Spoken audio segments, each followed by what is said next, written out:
the B-Tatum Show.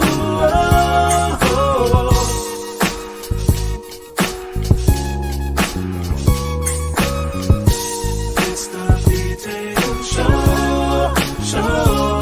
It's the B-Tatum. It's the B-Tatum Show.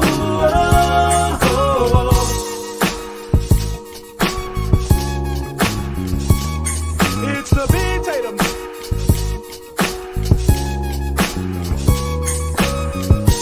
It's the B-Tatum Show. It's the B-Tatum. It's the B-Tatum Show.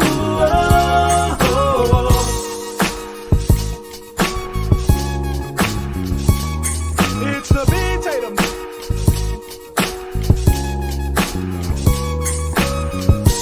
It's the B-Tatum Show. It's the B-Tatum. It's the B-Tatum Show.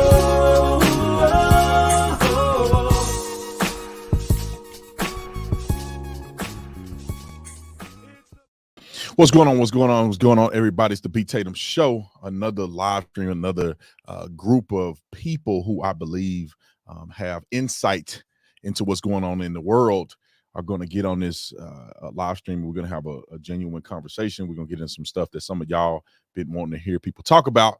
We're going to talk about Adele. We're going to talk about everything that you could think about under the sun. Some of the same suspects on here. We got a new brother in the house.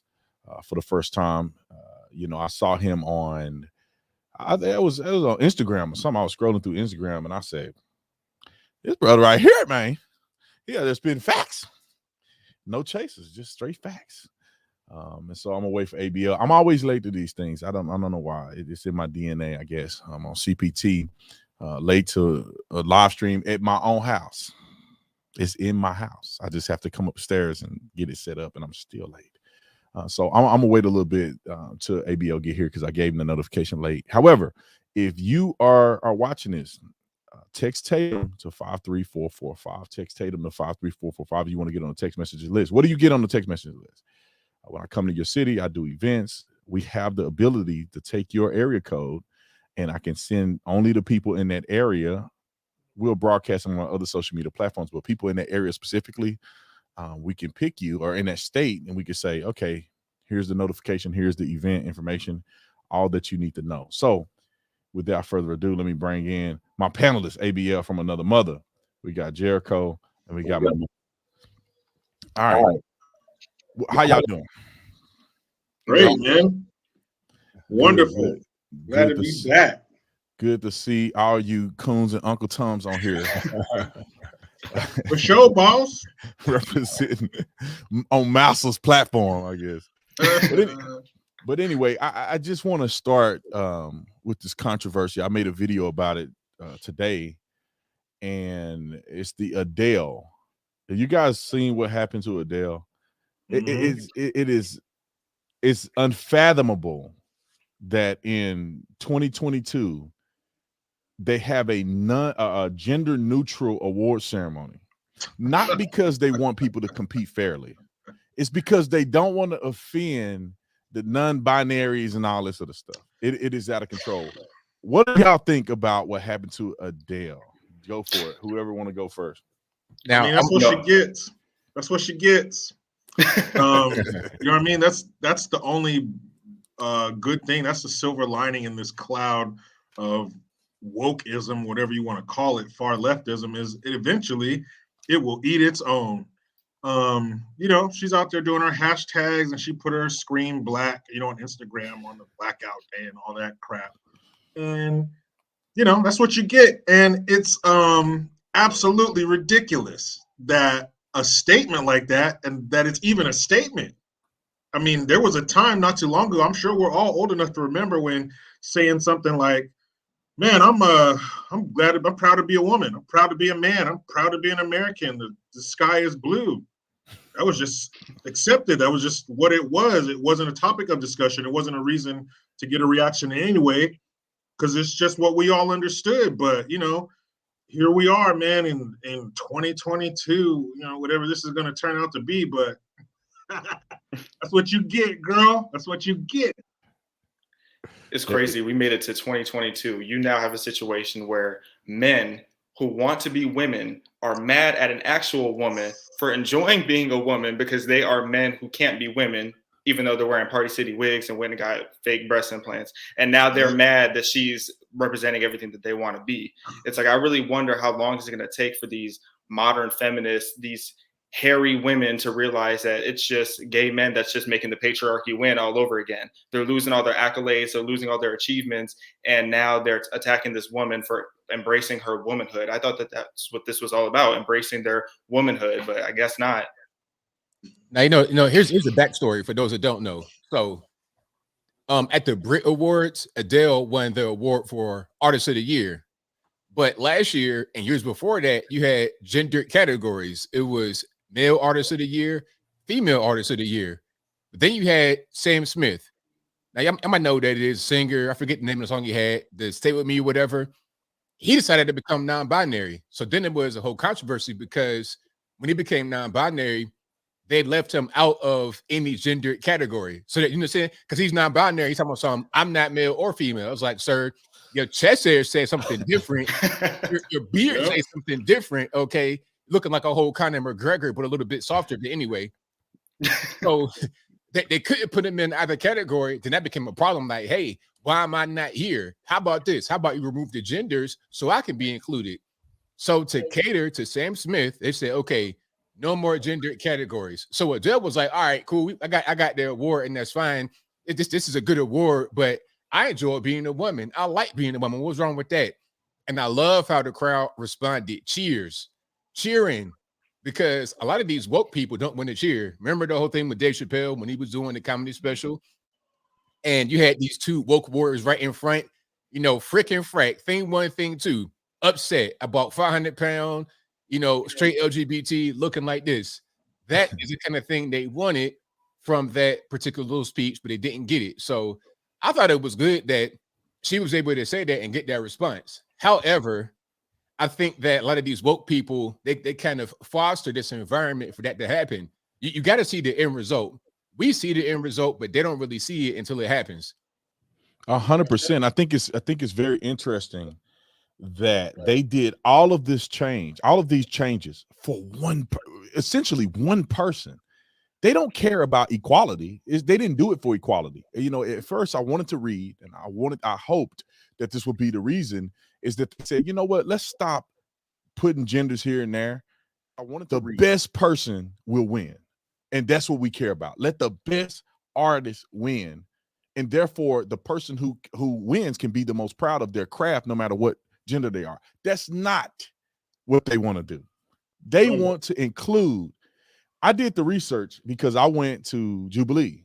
ABL, I don't know if you know this. I went to Jubilee. Oh, did you already record? Yeah, we already recorded last weekend on the panel, conservative men versus trans men. Oh boy, that's gonna be good. Oh, it was it was respectful, but it got juicy. Good. So the whole idea of this identity, and it's 6%. I mean, 0.6% of the United States population. And of course, this was, the Brit Awards, but in America, 0.6 of the population in the United States of America, according to the research and surveys, that identify with the trans community. I think it's only about 6% of the United States population identify with the LGBTQ community. You're talking about a very small group of people. And the trans men that I saw on the thing, I ain't gonna lie, bro, they look like men. I mean, you could tell someone was little, and you kind of little to be a dude, but they had beards. Bro, one dude beard was thicker than mine. And I'm like, if I saw you in public, I would think these dudes are probably, these women are probably dudes. So it was out of control. But what it taught me was that this is very rare. I have never seen, at least knowingly seen, a person who is trans man or a trans woman. I think it's a trans man. I don't know what it is. So they were women that they were born women and then became men. Yes. Okay. One of them had sense. I won't say sense. They were all pretty nice, reasonable. But one of them was real and said, no, I was born a woman. I'm a woman. I just identify as a man because that's how I feel like I want to project to the world. And I was like, okay, you the only one to hear. The rest of them tried to act like they were really men. But anyway. But why? 2 questions. Why 9 out of the 10 people we see in the public light, these stories that get pushed to the forefront, why do they look like a man that just put a purse on his arm and grew his hair out and put lipstick on? I mean, just out of respect. You know what I mean? Like, if you go to visit another country, out of respect, you're going to adopt their ways. You're going to learn their currency. You're going to learn how to say hello, goodbye, thank you, where's the bathroom, right? So if you're going to go over here and try to be another gender, come on, like, give us some effort. And number 2, these people who are non-binary. So that means you are the definition of down the middle. You are not female, you are not male, you just are this thing. So why are they never just these beige, I can't tell what you are looking people? Because when they say they're non-binary, they usually look like one of the binary groups to the extreme. So not only are you binary, you're extremely binary, but you're identifying as non-binary. So how can that be? That's like saying I'm short, but I'm tall at the same time. That just I don't understand. That does not make sense to me. You know what? You got a point about that, because I've seen some of these blocky jaws. I mean, good grief! Like the jaw be looking like you've been professional fighting for the past 15 years, man. Like your jaw is made of iron. You're not gonna go down. If it hits you 5 times, like pop, pop, pop. If you get hit 5 times in the jaw, you're not gonna fall on the ground. That's what I'm seeing for some of these guys out there wearing the dresses and the wigs. Not very convincing. Like, fool me. Like Blair White. I'm not saying Blair White looks good. I'm not trying to judge the looks. I'm just saying, if you saw Blair White in public, you'd be like, okay, that might be a woman. You wouldn't be like, man, that's an obvious male looking like a grown-up version of Bobby Hill. Wouldn't say that. But that's kind of what I'm seeing as far as the regular people that are out there trying to call themselves different genders. I'm gonna show y'all a picture of these binaries, whatever they call. What the hell, Bobby? So this is a picture of people who identify as non-binary, and I could almost imagine that we could tell the gender of these people right away. Hey man, is that Weird Al Yankovic on the bottom left? this dude right here. Looks like There go Bobby on the right top right. There you go. Ah! but in all seriousness, these people are taking a gender identity. They are, because non-binary would typically mean that you don't identify as either one of them, which would make you an ambiguous person. However, they are buying into the stereotypical identity of male and female and trying to combine them. Yep. Yeah, I got a family member actually that identifies as non-binary, and what throws me off is exactly what you just said. She'll have days where she wakes up and she'll say she feels masked that day. So she'll take her little eyebrow pencil and draw on a little fake mustache and say that she feels like a man that day. And then the days where she says she feels more like a woman, she'll just doll herself up, put on makeup and all of these things. And what confuses me is you say you don't want to be in this construct, you don't want to be put in a box, but you've created these boxes. Yeah. You created a costume of what each gender looks like. So you are in your own mind saying, today you're a male, today you're a woman. You are saying that it's all about appearance, but then you say you don't want to be in a box. And then the thing that kills me too is, like you were saying earlier, such a small percentage of people who identify with even the LGBT, but especially the trans community. So that's why it throws me off that much more when they start putting these into schools and making children learn about this, because now what you're doing is you're making kids have questions about things that they never even would have thought about in the first place. You're trying to force more kids to end up to want to be transgender and want to start experimenting with all these different elements of who they are. These kids never would have thought about that. I never thought about that as a kid. I don't know a single person who did. And you know what? I saw a study recently that said that 40% of Gen Z now identifies LGBT. 40%. What? So that's not normal. If you're talking about in reality in the world, the gay population is like less than 2%, less than 1%. It's not that common, but 40%, that's way out of whack. And the reason why it's so high is because social media, education, K through 12, college, television, music is indoctrinating kids into believing that they are LGBT or something like that. That's why there's so many. Yeah, and if you look at the chart, and this is just 5 of the letters or something, or 6 of the letters. If you look at the chart, this is why people are probably closely identifying with one of these things, because you have these ones. The bi thing is this: you just freaky. I don't want to hear nothing about bi. You just freaky. Yeah. You want to have it That's like both saying ways. I'm a sex addict. Yeah. And then We'll sleep with anything. And questioning. It says sometimes when a Q is seen in LGBT, it can also mean questioning. The term describes someone who is questioning their sexual orientation or gender identity. And so that you don't even have to be one of these. You just have a question in your mind and you somehow are LGBTQ. But then they have also more of them. I think one of them is probably, I think one of them it could be like ally or something. What does it, then that's everybody, it's everybody that don't hate you, I guess, is considered an ally. They're making things up as they go along and just throwing it at the wall and see if it stick. Yeah, their argument is so weak, they have to keep casting their net wider and wider to get somebody in it to be behind this nonsense. And when the kids are in school, they're not even on this level. They're not on no picking out what I am on this chart or on this list level. Kids' minds are comically simple. They're not even on that level yet. They're still on some girls got cooties and do you want to be my friend? Boom, that's it. Now you're friends. They are so simplistic, but none of this indoctrination, none of this growing list of letters to go into this acronym, the alphabet soup group. None of this would be effective if parents weren't allowing it to. None of this would be effective if there weren't a certain amount of parents who are asleep at the wheel, who just hand their children over to the authorities, the teachers or whatever, and then don't check in with them, don't care what they learn. So if you're on top, the best you can, because life happens. But if you're checking in with your kids, keeping on top of what they're being told at school, eventually, if they're peddling this to your kids, you're going to come across it. You're going to be mad. You're going to do something about it. But when you have hordes and hordes of parents who are just like, I don't know what my kid's learning.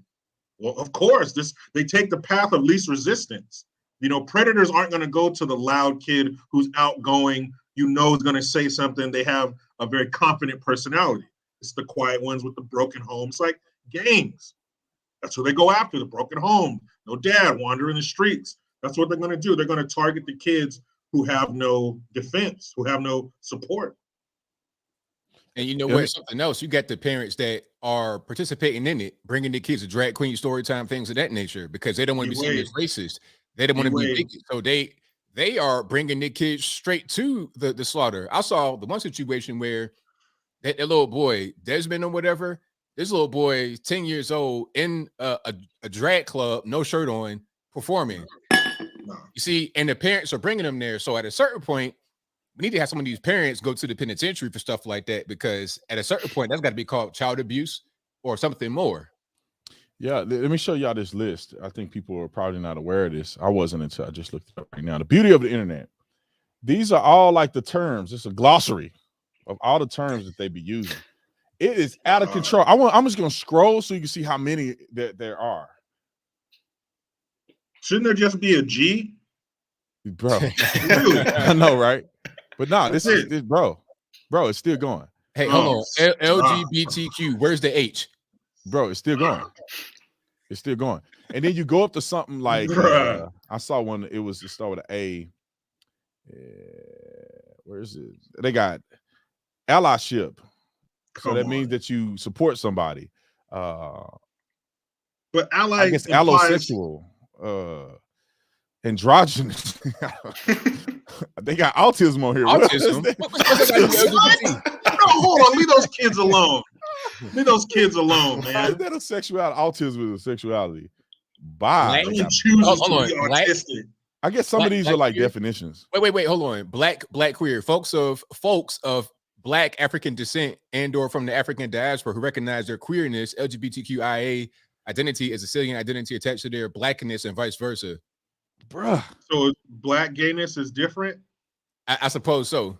Hey, I tell you what, Black gayness is more dangerous, because if you're a gay Black dude, you got a 50% chance of getting that high five.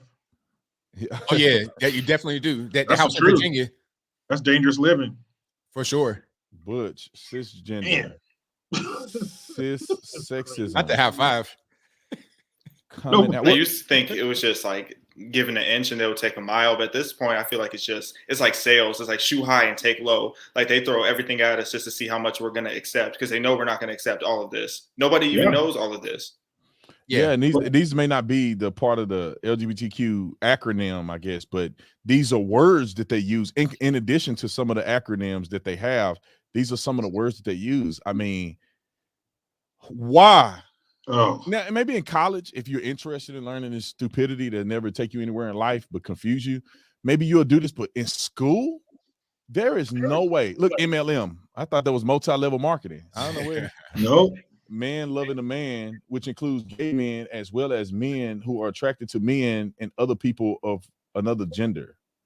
That So makes is sense. it It's like everybody? if you're That's a man that love a everybody. man, then you practice the other 9 men, then you're not. I'm saying this. Mainstream repeat the media. I definition. guess mainstream media have a different term. Mainstream media. Let's see. Abbreviation for men who have blank with men. They may or may not identify as gay. Man, look. So if you're a man sleeping with a man, it's like, oh, I ain't gay. You have to say it. You got to say it out loud. You got to say it. It's like Beetlejuice. You got to say it 3 times and then you'll be gay. Yeah, this is stupid. I'm still trying to understand what autism got to do with any of this. I know. Let me see. That is hurtful. My nephew's autistic. autistic too, man. Autism. That's crazy. It's the definition is out of control. Wide range of presentation of experiences, common characteristics of autism include. I guess this is just autism. This is the definition of autism. Also used to identify first language instead of person first language. It's word salad. Autism people. There's nothing there that says anything about sexuality. Yeah. I guess it's just the definition of autism. Maybe it's a protected group. Maybe black people are in here somewhere. It's just weird that they've done all this, man. I think it's so unnecessary and such a spit in the face to people that people are wasting their energy learning about things that mean absolutely nothing.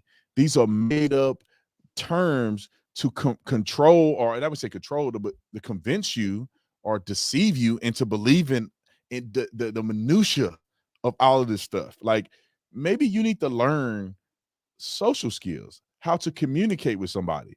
Maybe you need to learn how to be a leader. Like there's other things that you could be learning than to be learning all the minutia and who's offended at what time if you don't say what when they want you to say it. It's out of control. And everybody's going to be offended by something. Sometimes you just got to eat it. I mean, this is crazy, man. And we all know this. Well, actually, before I get to that point, I've seen where they have people who are actually in the LGBT group who don't know what all those acronyms and what all those terms are. They don't even know. Most people don't. So I'm sure people who are gay probably look at this like, hey, that's not us. We're not this crazy fringe, we got a mold society to us and all this kind of crap. I'm sure there are people like that, but I just don't understand. Where do they get their bullhorn? Because this tiny little group is shouting over everybody else, and they seem to be controlling all facets of society. So how did they get there? Because they got as high as the president talking about this nonsense. Weak men, weak leaders create this, where a person comes to complain. And like y'all said, it's a slippery slope. When one person complains and says, I was born this way, so you have to accept it. Then the next person comes and say it, but you already didn't set the precedent that if a person says they're born that way without any scientific research, you have to accept that or you are alienating them. And then the left, they go out on a limb and say anything that you say that's not, it is transphobic. And then when one of them say something that should be common sense, they have to then eat them. And then it's just this spiral out of control that cannot be contained. Yeah, it's crazy, man. I mean, I love to see it. I can't wait till it consumes itself completely. But how we got here, but it takes that first domino to fall. It takes that first company or that first leader or somebody in charge or whatever to accept that and not tell them, man, get out of here with that. We're not changing all this for you. Like a Joe Rogan. The more Rogans they get, the more apology videos they get, they just get stronger. Every apology video they get a little bigger. They get a little stronger. These lats, these get a little bigger. That neck gets a little thicker every time somebody bows to them. And Yeah. they, as much, and Rogan gave a great apology. If you had a textbook apology, that was it. But it shouldn't have been given. So once you have that domino fall and that person of prominence says, you know, hey, I'm sorry, that's it. They just got stronger and more emboldened to do the next thing and take down the next person. It's never enough.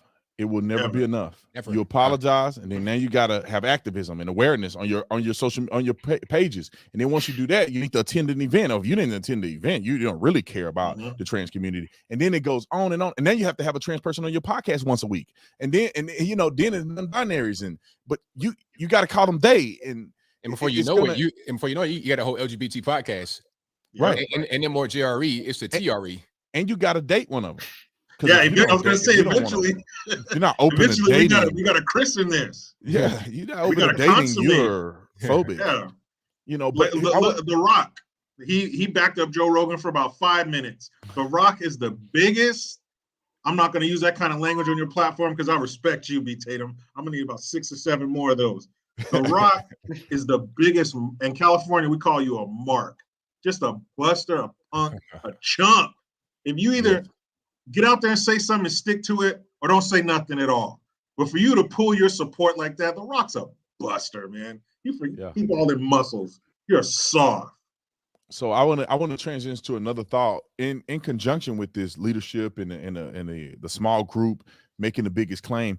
I think one of the most egregious small group claims that affect a lot more people is the thought process or the expression that America is inherently racist today. I honestly don't believe, and I want to hear y'all's comments on this. I really don't think that America is racist. It's no pervasive racism in America. There's people who are, but overall, I don't see or interact knowingly or having it affect my life racist people. So do you guys think that what I'm saying or the comments or the thought process that we don't live in a racist America is being in an echo chamber? Or do you think like this is really one of these fallacies that are pushed to control the minds of people? You know what? I got something to say on this. There is racism here, but it's not like you don't got to face that every day when you're just walking outside. Like, prime example, I go to the store, I'm buying my items. It's not this whole thing of the white man over my neck, or are you stealing something? What did you do? Like this presumption that I'm somehow wrong because I'm a black person. That's just not the reality in which we live. If anything, you have whites that kind of get targeted because of their race when you're talking about the mainstream media. But even on a regular everyday basis, they're not being targeted either. Regular people are not hung up on race stuff. You're going to work every day, taking care of your kids, sending them to school. It's not this big thing. Now, if you're a kid, you're 11, 12 years old, might there be a racial joke? Maybe at school, because kids are kids. Kids do all types of things. That doesn't mean that we have a racist society. Now, go to China, that's a whole different story. You know, anybody getting put in camps like the Uyghurs, that's an ethnic issue right there. The Han Chinese versus the Uyghurs, that's different ethnic groups. Okay, that's not happening here. Anybody getting put in no camp because of their race. So you got to kind of zoom out and look at it that way. You're not facing racism every day when you go outside your house. It's just not the reality in which we live. Are we born a suspect? Somebody answer this. This person said born suspect. I'm assuming that this person agrees with this term. Do y'all agree? What do you think about a person saying that being black in America is being born a suspect? Oh man, please name me a country you'd rather be black in. Really, it's nonsense. It's all about little nature versus nurture. I think it's a little more nature than nurture because, well, I think they're basically one and the same. If you are in a good environment and you're raised with love and respect and rules and structure, and you're made to be a good member of society, then that's probably what you're going to be. But saying that you're born a suspect, that's an insult to yourself as well. Like, why would you put yourself down like that? Why would you put yourself being born at such a disadvantage? You're not a suspect unless you act like one. And like ABL was saying, people are going through life, man. They're not time to be going off to the side worrying about some stuff that's not going to benefit them or lighten their load. And like I said, to start with, where else would you rather be black? I've seen documentaries of African police officers pulling up into African villages and taking African men never to be heard from again. So that's the people that look just like you doing that to you. And I got to go through a lot of layers of people that look like me to get to this mythical white man who's trying to put his boot on my neck for the rest of my life. That's just ridiculous. And if this is a version of a racist society, hey, we hit the lottery, because that tells me that there's a whole lot worse racist societies out there. The fact that you are born in America, you're ahead of damn near the whole world. What do you mean? There's Black folks right now saying, hey, you don't like it? I'll trade you. You come here with these dirt floors and these wild animals that could possibly eat me on the way to the market. Nah, no thank you. We can't have that. Again, we're the only country to fight a war to end slavery. I say all the time, there's a big difference between circumstantial racism and systemic racism. Because people ask me, like, as a Black conservative, they'll say, have you ever dealt with racism? I'm like, yeah, from white liberals all the time. There's a big difference with that. It's an individualized situation. Like, there's never been a single time in my life where I felt like there wasn't things that I could do because I was Black. But now we're in this weird spot where they're trying to solve racism with more racism. They're trying to tell me and convince me that as a Black person, I'm not capable of doing this. I'm not going to be able to make it this, or everything that I accomplished or everything bad that was happening to me has always been because I was Black. So that to me just looks like individualized racism, because they're trying to gaslight me into feeling like I'm just a victim in this country. It's crazy to me. And if anything, like right now, the most racism we're seeing, it's definitely not towards Black people, because this country for a while now has bent over backwards to show that we are not racist. And it worked all the way up until getting 2 Black people into the White House. What we're seeing now is we're seeing this constant attack on white people, and people want to call me a coon and Uncle Tom because I will stand up for white people. But you got white people getting kicked out of multicultural centers. You got white people. There's a whole movie coming out soon about just hating on white people. Everything's going to be all white. It's like white people are constantly being trolled. So if you're going to talk about racism, I feel like these are the people who it's become normalized to just get dragged and read for filth all the time. Black people, we don't deal with that. The second you say something negative about a Black person, even if it has nothing to do with race, everybody's ready to swarm on you. So I know that in our society now, there is no way that you're going to tell me that being Black is the worst case scenario. It just makes no sense. I don't want to see a country without white folks. Sorry. A lot of things will go undone. White folks are 70% of the population. So just from a mathematical standpoint, that is a stupid statement. But there are racist people. Take me to a major sporting event where half of the crowd is singing a racist song about the Black team, because that happens in Europe all the time. And ABL was talking about going over to China. Hey, we can save our gas. ABL, go right down to Mexico. Oh. How do you think Black folks and Afro-Mexicans are portrayed on TV? Negritos and stuff. They got snacks and stuff with racial epithets about Black people on them. You kidding me? Let some white person have a TV show where this little black puppet comes out. That stuff is happening right now. These boogeymen that they want exist. They just don't exist here. Correct. Let me play this clip for you. Let me play this clip for y'all. Oh yeah, this is good. This is that some people probably don't know Brian. I think his name Brian Flores. Yeah. Mark from Miami. He's been a coach for a while. He was a coach in the NFL. Then he was the head coach of the Miami Dolphins, and he got fired. He had 2 seasons where he had winning records. I mean, his last year he had I think he won like 8-1. He won 8 of the last 9 games. But he gets fired. He didn't get the job he wanted. Now he's doing a lawsuit against the NFL, class action lawsuit against the NFL for discrimination in hiring. Now listen to this video, and this is Colin Kaepernick and Jussie Smollett having a baby together. This is what you get. Roll the film. Flores got a whole legal team, and not one of them Black. Nobody at the firm. Can y'all hear that? Acho, take it over. I did a little perusing, Marcellus Wiley, Did you? Of the law firm that's representing Brian Flores. And I noticed a complete, utter lack of diversity in that law firm. All of the partners in the law firm are white. And if you go to the law firm's webpage, every person of the 19 people on that webpage, you will not find one black person. You will find one Asian individual. So wait a second, Brian Flores. You are suing the NFL because of a lack of diversity. And the representation in suing the NFL lacks diversity. Somebody got to make it make sense. Oh, nobody. And if anybody can sue, it should be white people suing the NFL for lack of diversity. 75% of the NFL is black.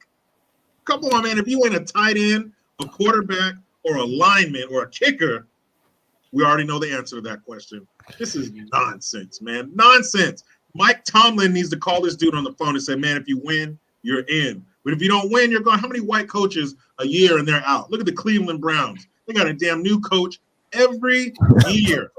Nobody says anything because it's about money. That's the only color that matters to everybody is money. And that's what these owners are about. If you win, if you're winning, they don't even see your face. They don't care. If you're getting those dubs in the column on the left, you will have a job. They will move heaven and earth to keep you. But if you suck and you mix that with a little bit of headache, you're out of here. Houston Texans hired, because he named the Houston Texans, I think, as one of the people are saying that they hired a black coach, Lovie Smith. Lovie Smith. Yeah, they brought him from the North Pole. Wait, but you know what? And they said, oh, they did that because of the lawsuit. So you can't win for losing. It's like, okay, you hired a black coach, you didn't do it for the right reasons. You don't hire the black coach, you're racist. So at a certain point, it's like, if I'm an owner, I might not even want to be involved with it. It's like, look, man, I pick who I want and do something about it. Tell me something. This is my money. How you going to make me hire who you want me to hire? It's not your money. It's my money. I do whatever I want. You can't tell them what to do. I do whatever I want with my money.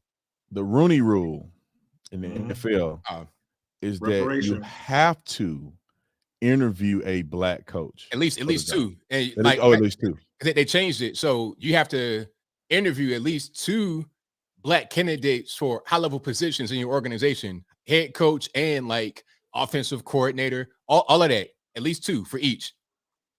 And then on top of that, if you end up picking a black person for one of those positions, you get an extra third-round draft pick. So this is just another example of now the NFL bending over backwards to show that they are not racist. And, you know, when I studied race in college, and I was even a liberal back then, so I remember that they always said that racism was racial prejudice plus oppression. How are black people being oppressed in the NFL when you look at how many millionaires are being made out of this organization? Oppress me then. Oppress me to a multi-million-dollar salary. Oppress me till something comes out. Put me back in chains. Please. Especially those chains are herringbone. Yeah. I'll take those chains. Rose gold, platinum. Let me get that. Yeah. Let's do it. What? I don't understand what it's going to take to make these people and being these squeaky wheels that need the grease. What is going to make them happy? League minimum in the NFL is like $600,000. So you don't even got to be good. But these fools, all the fools we know the names of, the OBJs and, you know, all these knuckleheads out here, every time I see them on camera, even when they're playing, there's a gold chain around their neck. They're hopping out of something that costs as much as your house.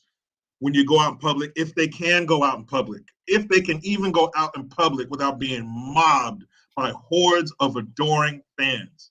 Sign my baby, kiss my baby, hug it, whatever you want to do. White babies, black babies, everything. Crying tears. Old white women crying tears. Yeah, wearing their jersey. Come on. It's slavery, though. Remember Colin Kaepernick said it was just like slavery working in the NFL? Mm-hmm. Man, slavery's come a long way. Slavery has come a long way. He's only a grifter. Like a lot of these people, your Brian Flores and whatnot, they realize their NFL career may be coming to an end. They don't really want to be in football anymore. So they say the off ramp from football is going to be an SJW, to be a professional agitator. That's Colin Kaepernick, because Kaepernick had been benched already for Blaine Gabbert. He was not playing well. These running quarterbacks don't last long in the league because they're not in the pocket. They're getting hit. They're going to slow down. So, okay, I'm not getting NFL time anymore. I don't want to be on the bench. I'm going to go do that and get paid from that. I saw Colin Kaepernick on a can of Ben & Jerry's. It's like, okay, that's what we're going to do. We're going to be the face of the white man's ice cream, but the NFL is slavery. I got it. And who's buying Ben & Jerry's? White. Somebody tell me. Man, I've never had that ice cream in my life, ever in my life. Maybe I'm not very cultured, but I've never had that before. I'm a Niner fan. I was at the height of watching the NFL when Colin Kaepernick was in there. That 2012 season, he was fire. That 2013, they have what's called an off season. They studied him and they figured him out. There wasn't a peep about no Know Your Rights campaign, kneeling, pig cop socks, none of that when he's in the commercial sitting on the bus going to the Seattle Seahawks game with his Beats by Dre headphones on. Not a peep when he's doing McDonald's commercials with Joe Flacco making fun of the power going out during the halftime or whatever. Not a peep, nothing. His hair was cut, edged up. There's no afros. There was no cornrows. He was out there playing football. Then they figured him out. I mean, I wouldn't be surprised if he didn't even mean for it to get this big. But this is the avenue that he took because he sucks. That's why no other team wanted him. The Niners offered him a contract and he turned it down. So you mean to tell me you're that financially stable where you're turning down contracts from professional football organizations? I didn't know he had it like that. But those probably pale in comparison to his new Nike contract or Ben and Jerry's contracts. And why don't people see this? Anybody with working eyeballs know this dude is full of crap. I got a friend who lives in the Bay Area. His Know Your Rights campaign is all ran by Asian college kids. And a black face among them looks just like Brian Flores' legal team. Well, homeboy ain't even black though. That's the thing. This is one thing that I like. It bothers me because when I was in school, I studied in a class called the study of whiteness. Right? They had a study of blackness and a study of whiteness.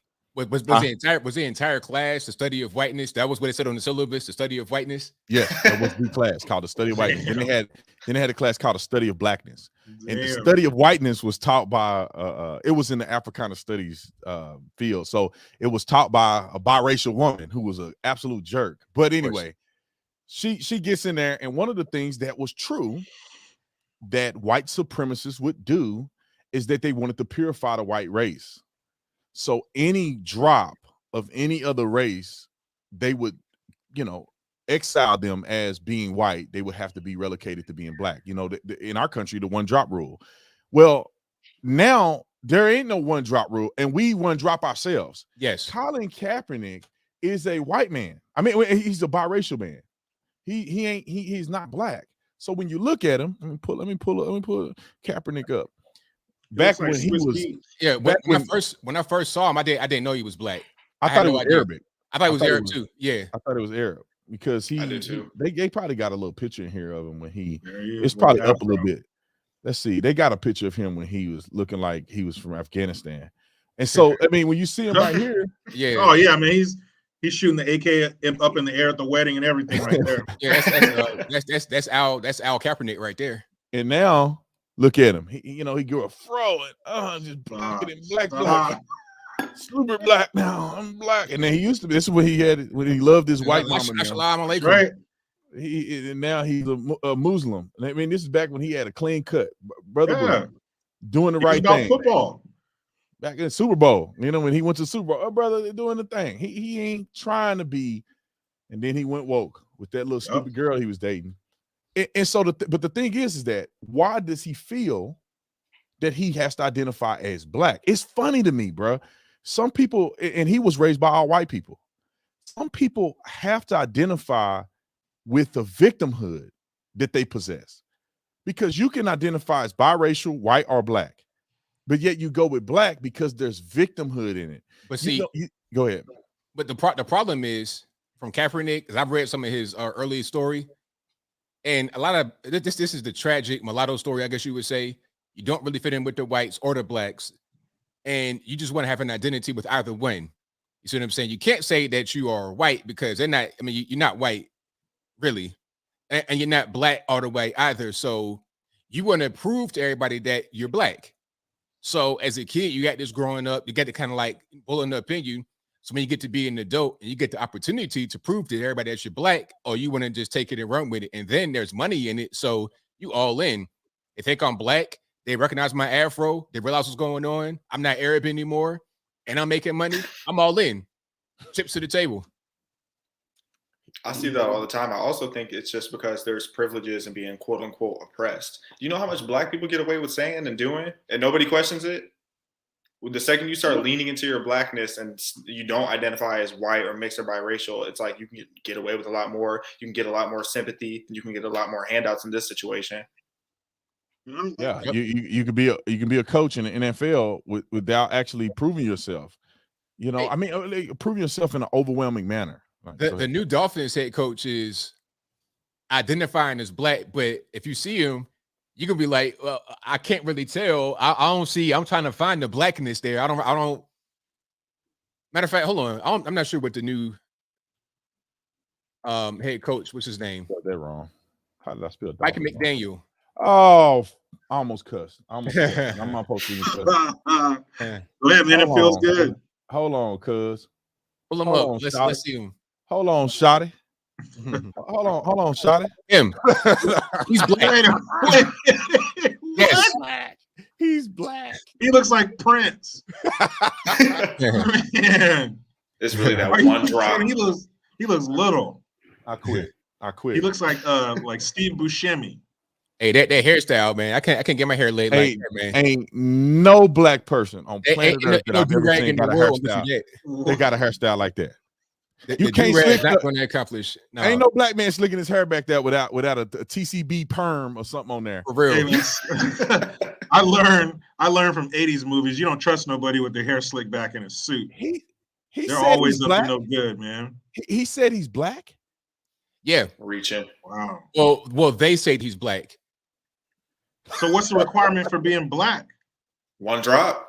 There we go. We're kind of like buying into the whole Jim Crow stuff. Bro, while saying that the Jim Crow laws were racist, we're buying into it. Bro, this is epic. This is epic because let's just say that the owners are racist, right? Ain't that funny that they name a white man black and call it a day? Ooh, double whammy. They win. We got rid of him and replaced him with another one of him. They win, but he don't look like him. I can't believe. Let me see what he sound like. He gotta sound hood, bro. He gotta sound hood. I hope he does. That big black sound. To tell you the truth, this idea of identifying as something, I think people identify me as something, but I identify as a human being. Oh, I like him. And my dad's black, so whatever you want to call it. I know there's a lot of people with a shared experience, but it doesn't make, it's weird that it comes up because I've just tried to be a good person, and I think oh man, I messed it up by trying to blow the screen up. My background opens my eyes a little bit. I don't have any real experience with racism because I think you identify me as something close to, I don't know, but I know my mom experienced it when she married my dad. I know my dad experienced it, and that's in my family. But I guess that makes me a human being that can identify with other people's problems. He don't even sound like a football coach. I mean, he said I don't get it. I don't get it, we see what's happening here. They don't want to be seen as racist, so they got him because they could say he's black, although he's not. He's not even identifying as black himself, but they could say he's black because of his father. That's the whole thing, because that's what I'm talking about. They want to make it be all about identity and all these things that don't really matter. You're talking about football. Nothing really else should matter. I don't care if it's some big beer drinking white guy's going to be the head coach or 80-year-old black guy, whoever it is, just put him in there and start winning games. So that should matter, but all this race stuff seems to take precedent, unfortunately. I don't know who the owner is. I'm assuming the oldest guy is probably the owner, Yeah. But it's very interesting because at the end of the day, they need to win. This is like having a stock. I mean, it's just like having like you have a stock or you're publicly traded. Like your value is going to go up when you win, and just having a winning season isn't enough. I think people get confused with football. Like, it doesn't matter if you have a winning season every season. The Cowboys, they do well just about every season. if you can't make it to postseason, what are you doing? If you can't, like Tony Romo, his legacy is tarnished. He is probably one of the most prolific quarterbacks to play the game. I mean, his numbers are excellent. He can't win a playoff game. Yeah. He'd never beat Tom Brady because he can't win a playoff game. Could his numbers have been similar to Tom Brady? I think he was a very, very talented quarterback. He has never won a Super Bowl. He has never gone to the Super Bowl. I mean, he choked every time they get to the playoff games.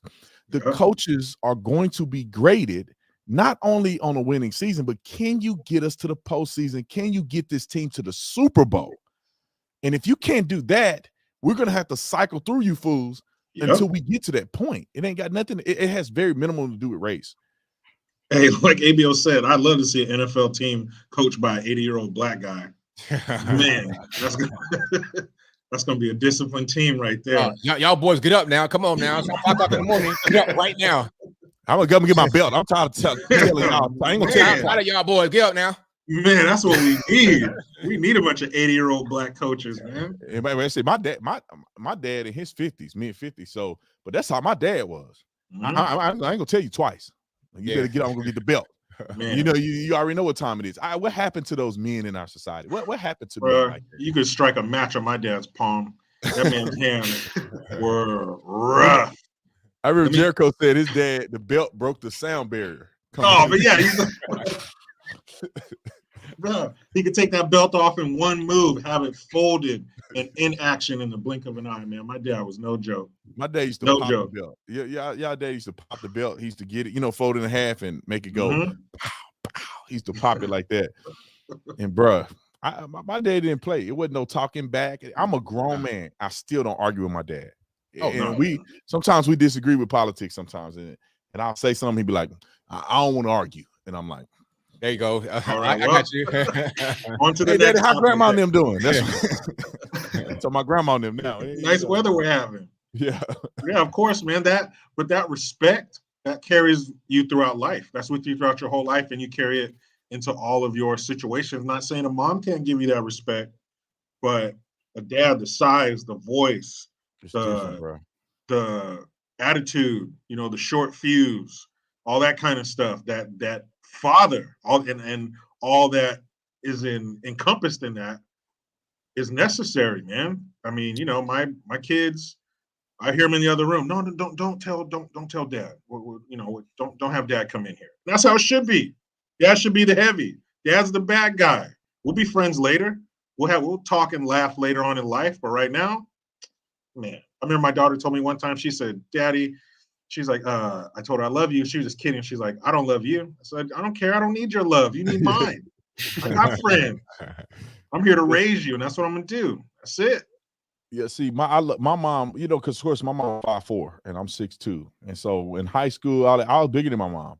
So my mom threatening me, it affected me because I love my mom. It wasn't because I was afraid of my mama. So I love my mama, and I didn't want, so I went along with it, her yelling at me and stuff like that, which I could just not did what she told me to do, and she couldn't physically do anything to me. Even though my mom was kind of crazy, I've seen her put it on a couple of grown men a couple times. Hey man, them 5'2", 5'3" black women, they beat all the brakes. Hey, mama pulled the shoe off on homeboy. He was winning. I ain't gonna tell y'all too much of my life, but he was winning at first. Mama got that heel. I don't know how she did it. They were scuffling on the ground. She pulled that heel off. That heel was this thick, bro. And she went pow right over top of his head.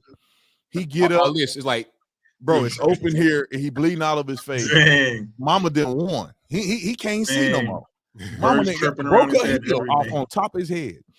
So, my mama, I say she had it, you know what I'm saying? But my father, yeah, that's a whole different story here. I really thought my dad could kill me. I really thought that he would. If I ever pushed my dad to that point, because he used to tell us, I'll kill you. I brought you in this world. I'll take you out of this world. Just casually like that, right? Yeah. Calling 911 ain't gonna help you. No, they're too late before they get here. So they're a reactionary force. They are reactionary. They're gonna be dead when they get here. So I don't know what you're doing calling them. It ain't gonna save you. And my dad, he was retired, so my dad was home all the time. So when I came home from school, there was no getting home and catching the phone before they left a message to say that I did something wrong or something like that. My dad was always there. He was always present. And my dad, you just didn't do that. One time my dad was trying to teach me how to change a battery. I'm 8 years old, so I'm looking at a butterfly or something. I don't know, something else going on. My dad snatched that radiator hose out of that car. And, you know, they was clamped in there and everything. That dad's strength. And he ripped that thing out, gave me one across the hind parts. I was like, oh, I'm sorry, what were you saying? Positive, negative? Go on. You know, I was, you know, he popped me to attention real quick, man. But it was balanced with love. Remember one time we're leaving for a field trip and the bus stops. We all look out. Here comes my dad running up with a paper bag. I forgot my lunch. And to me, I was like, damn, I was going to get to buy something with my money. Now I got to eat the lunch because I can't waste no food. And one time I ate a birthday party, having fun. Friends are there eating cake. My dad comes limping through the dining room where we're having the cake and stuff. And I saw him limping. I thought he, you know, stubbed his toe or something. Turns out he was putting an engine in the car and the transmission fell on his shin and like gave him a big old gash in his shin. But he kept it to himself. He didn't want to ruin my party. He knew I was having a good time. So my mom went in there. She's a nurse. You know, she patched him up and everything. He didn't say anything about it. So all these stories of dad being gruff and rough and, you know, the discipline and all that, it's also balanced with immeasurable love. You know, one of my kids cry, I'm right there. I'm just as soft as my wife sometimes when I need to be. But when it's time not to be, hey, I'll take that mask right off. What's up? Yeah. It's go time. Somebody had asked a question just up here. I put it on the screen. What was that question? It wasn't about, we ain't talking nothing about no elections.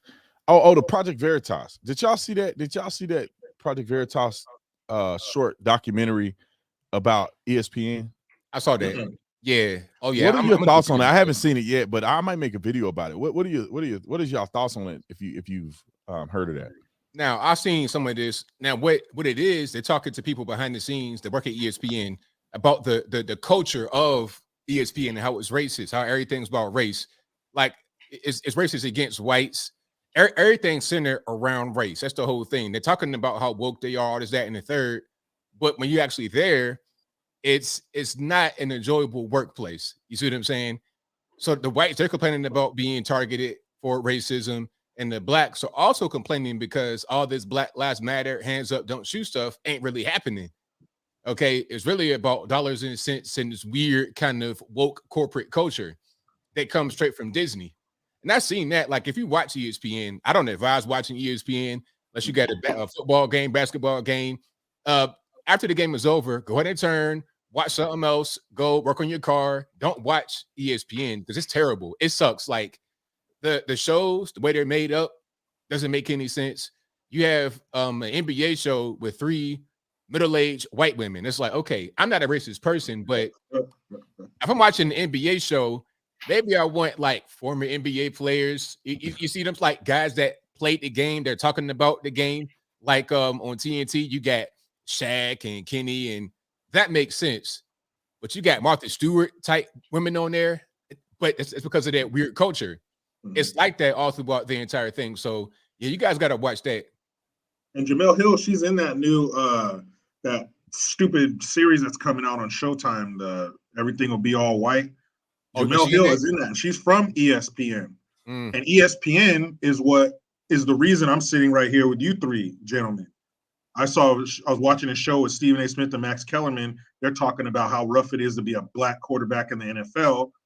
And I started my YouTube channel right then and there. So this has been going on for a while, and it's so. When you get into race and you get into gender, whatever, you get into things that people can't control. I can control how hard I work. I can control when I show up to work, you know, the research that I do and how I talk and sharpen my mind and better my craft. I can control that. That's why it's equal. It's an even playing field. You want to get here a half hour before me? Do it. You want to stay longer than me? Do it. You want to study more than me? Do it. But I can't control what color my skin is. Sorry, Michael Jackson tried to change it. A few others, Sammy Sosa. It doesn't work.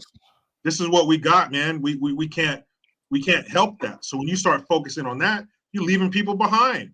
You're alienating people. You're alienating the white people. When you start focusing on the white people, you're alienating the black people. So just keep it about production, because that's the only thing we can all control and be on an even playing field. Man, that stuff is disgusting. And what's even scarier than what they're saying is who's believing it. Who's believing that crap? Who's believing that when they tell you that it's tough for a black quarterback in the NFL, or hands up and don't shoot, or these people are racist, or these people are oppressors? They're reviving that word. It's so stupid, man. And it's dangerous for people who are maybe not dumb enough or to not believe it, or young enough, or not, able to not research and just take it and digest it and believe it, man. That's the sad part. But ESPN is a hot pile of garbage. I want to dump something real quick. I just saw this online. It's probably irrelevant, but it's just funny, this whole race thing. So he's a black head coach. I guess they say he's black, and he got a white wife with their babies, right?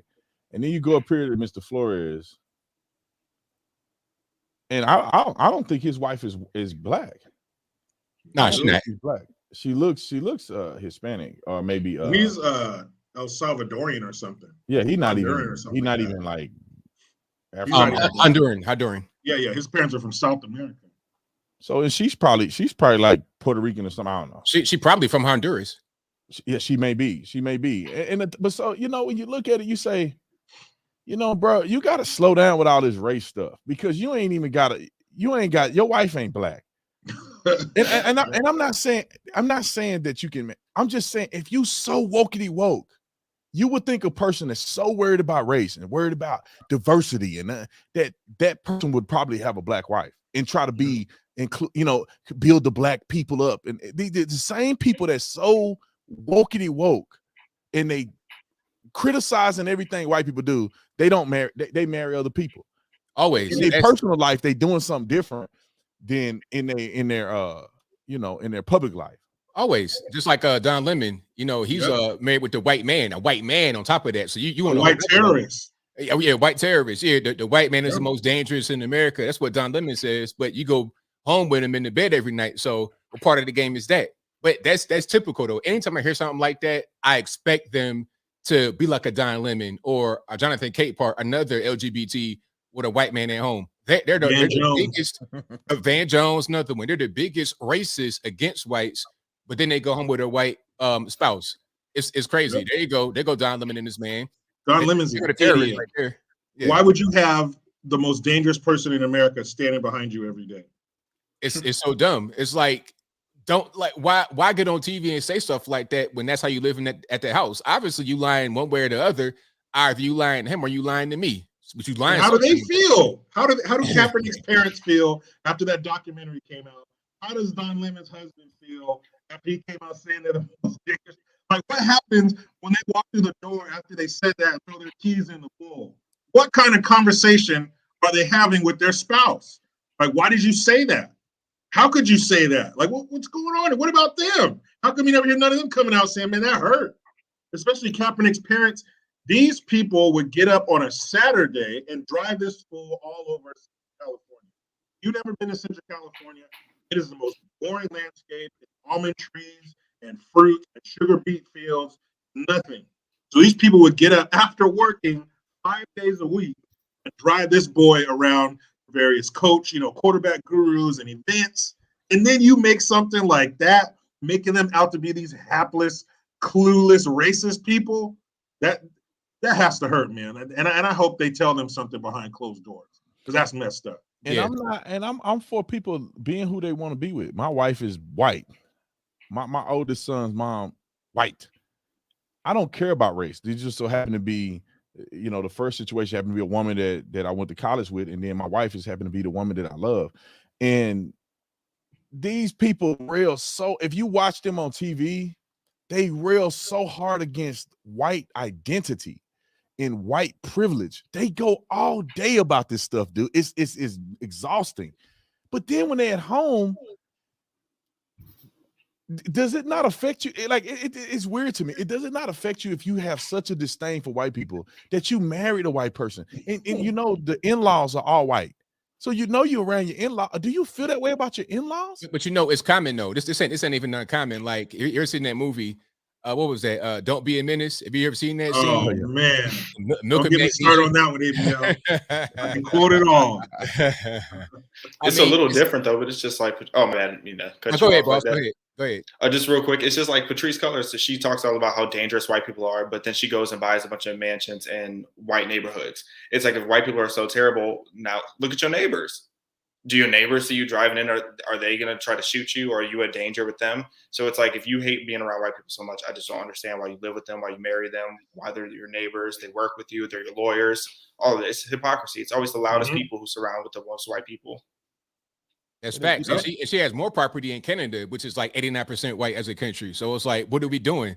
I mean, if you want to buy some more property, take that $10 million and put it into East Atlanta, Boulder Crest, Bankhead. Go out there and live there rather than Conyers, Georgia, rather than up in the hills. Be right there with your people, right? Black Lives Matter. Do that. But they don't want to do that because that ain't real. It's all about making money. They're at the end of the day, they're actors. They're not really real people. They're actors. And you know why? But we know why they don't buy houses in these communities. We know why. Because by and large, it's dangerous. A lot of these communities are dangerous too. That's why they don't live there. And it's not, I wouldn't say just because a person is black, because black people live in wealthy areas and they mind their business. It's the culture that comes along with these poor, black, gang-infested communities where many people that live in these communities don't want to be there. I mean, everybody wants to leave. I've been in these communities. Nobody wants, like, there's rational people that live in the hood, and like especially older generations, because in Stop Six, where I went to school, there's a lot of wealthy older black people that lived and had houses in these communities. They are now run to crap with all of these other black people who don't take care of none of their stuff. They've run the community down. It's infested with gangs now, but they still have ownership at these houses and they can't move. And they don't want drive-by shooting every day. There's a lot of black people that because of historical reasons, they live there, but they don't want to be there. Nobody is like, I'm gonna build a mansion right here in the hood. Nobody does that, because you can have a mansion. You're gonna get smoked as soon as you walk out of there without your security staff. Ask all these rappers, Young Dolph. Nipsey Hussle. I was in Memphis doing an event, and I was asking the Uber driver, because everybody know who Young Dolph is. I don't know his real name. Is it Dolphin or something? Adolph. Yeah, so everybody know him. He's a legend in the hood, according to what people were saying. He got murked in broad daylight in front of everybody at an ice cream place. Like, now he was in a gang, so it's not, I don't think that's the average person can get caught up in the percentages that other former gang members and hood dudes. I mean, it's Memphis though. So I mean, Memphis, like, people tell me all the time, it's like, hey man, you want to go to Memphis? Like, because I'm in Tennessee, but I'm on the other side. It's like, man, I ain't going to Memphis. Like, you got a Kevlar helmet, bulletproof vest. I'm cool. I'm over here on the east side in the mountains, minding my business. Yep, 100%. That's the first thing people do when they get money. Just like Craig's uncle said in Next Friday, he said, as soon as I got that money, I was gone. Oh yeah, that's what you got to do. Look at Nipsey Hussle. Yep. Nipsey Hussle was bringing commerce. He was bringing businesses and jobs, and he was going to change the community. Nope, you disrespected me. You said something in front of a group of people. I got to come back with a gun and murder you. That's what they do. Stand over and come back and follow up. Come back and stand over you and finish you off in front of all these people that's at your place of business. Because that was the envy building up in him, because he would see him out there all the time. He's successful. He made it out the hood, and he's still right here. He flossing on me. He got all these girls all on his face. Well, I should have those girls too, and I could rap better than him. I'm better than him. I should be where he's at. He don't deserve to be right there. He's whack. He's soft. I used to beat him up in high school. So then when he kind of like disrespects you like that, all those feelings come rushing out. All of that envy come rushing out. And now you got to stand over him and really just go extra, because that's your ego, your emotion, your feelings have been hurt. Let it all out right there on the street. But does that have to equate to murder? Hypnotized with hatred is what Lil Boosie said in one of his interviews on Vlad TV. Dudes get hypnotized with hatred because y'all all grew up together, and now you coming back to coming back to the hood in a car that costs more than all these houses on the block, and dudes still out here hustling, and they barely making it. And you could get them 5 G's and they get a good start. But you in the hood with $100,000 worth of jewelry on, flossing, stunting, and dudes feel some type of way. That's why people like, B, you don't go to the hood. I'm like, man, bro, what am I trying to prove? If I'm going to an event that I'm doing something productive, but just to go to the hood, just to be seen out there, and bro, some dude from high school that don't like I supported Trump may actually want to do something to me. You know what I'm saying? I went to school with some hood dudes, you know, some dudes gang banging and carrying guns to school, and I don't know how people feel about me in real life. You know what I'm saying? Like, some dude may want to have a hit at me. He followed me on social media. He like, oh, he got 1 million subscribers. You know, I'm gonna show the world that he fake or whatever. They try me or something. Mm-hmm. For what? I stay right here with all the white people. You know what I'm saying? I got a carpet sitting in my truck right now. Ain't nobody touch that thing. You know, sometimes we have an alarm system and security cameras, but bro, I mean, there's been times where I left my garage open on accident, forgot 2 or 3 days in a row, and ain't nobody come on the property. You got where I live. I say white people. I'm the only black person around here. People walking their dogs. Bro, it's 10 o'clock, 11 o'clock at night. They walking their dogs, jogging. And I was out there and I saw that. I was like, what, you what came is to my this? house. What is y'all walking dogs at night? Like, what is going like on in Scottsdale, like right just on the street by like by Commerce? I'm like, this ain't, I've never seen this before in my life. Just casually, like ain't nothing going on. It's like ain't nobody got no rifle or nothing on their back, so they could watch out for the ops. Nope. Nobody out here doing nothing, bro. The police officers, they taking they stolen gardening tools. That's their unsafe call that they taking out here. If I call PD right now, they'll be here in probably 30 seconds because they just sitting right over here. They ain't getting a call all night. Right. They may have one officer in the whole city because they on the phone like it watching us right now. Yeah, they want to look at the live stream. Hey, y'all be safe out there. Yeah. If you watch it, I know a couple of them know me. You know, my alarm system went off because in our guest house we have an alarm system too. My son went out there and messed around. I told the boy, I said, "Here's the code." He went out there, forgot the code, so he come back running to me, "Daddy, what's the code?" He go out, the alarm go off, and then I forgot my secret code, and so I get on the phone, I tell him what I thought it was. And they go, "Oh yeah, thank you, sir. Everything will be taken care of." The police come to the house. It just so happened they did. "Oh, Tatum!" And so we had cops. We had a few show up at the house to say what's up to me. So we had cops out in the front for like 6 hours because some of them stayed for a little bit. And I'm like, man, my neighbor's gonna think these black folks can't get it together. Like, look at it. They got cops in the house all day. You know, so you having a whole meet and greet. Meanwhile, yeah, meet and greet at the house. The police come here, meet and greet. Well, how come you didn't get shot? Oh, man, hey, identify as white. You're supposed to. My wife's white privilege helped me out. Black man, nighttime police.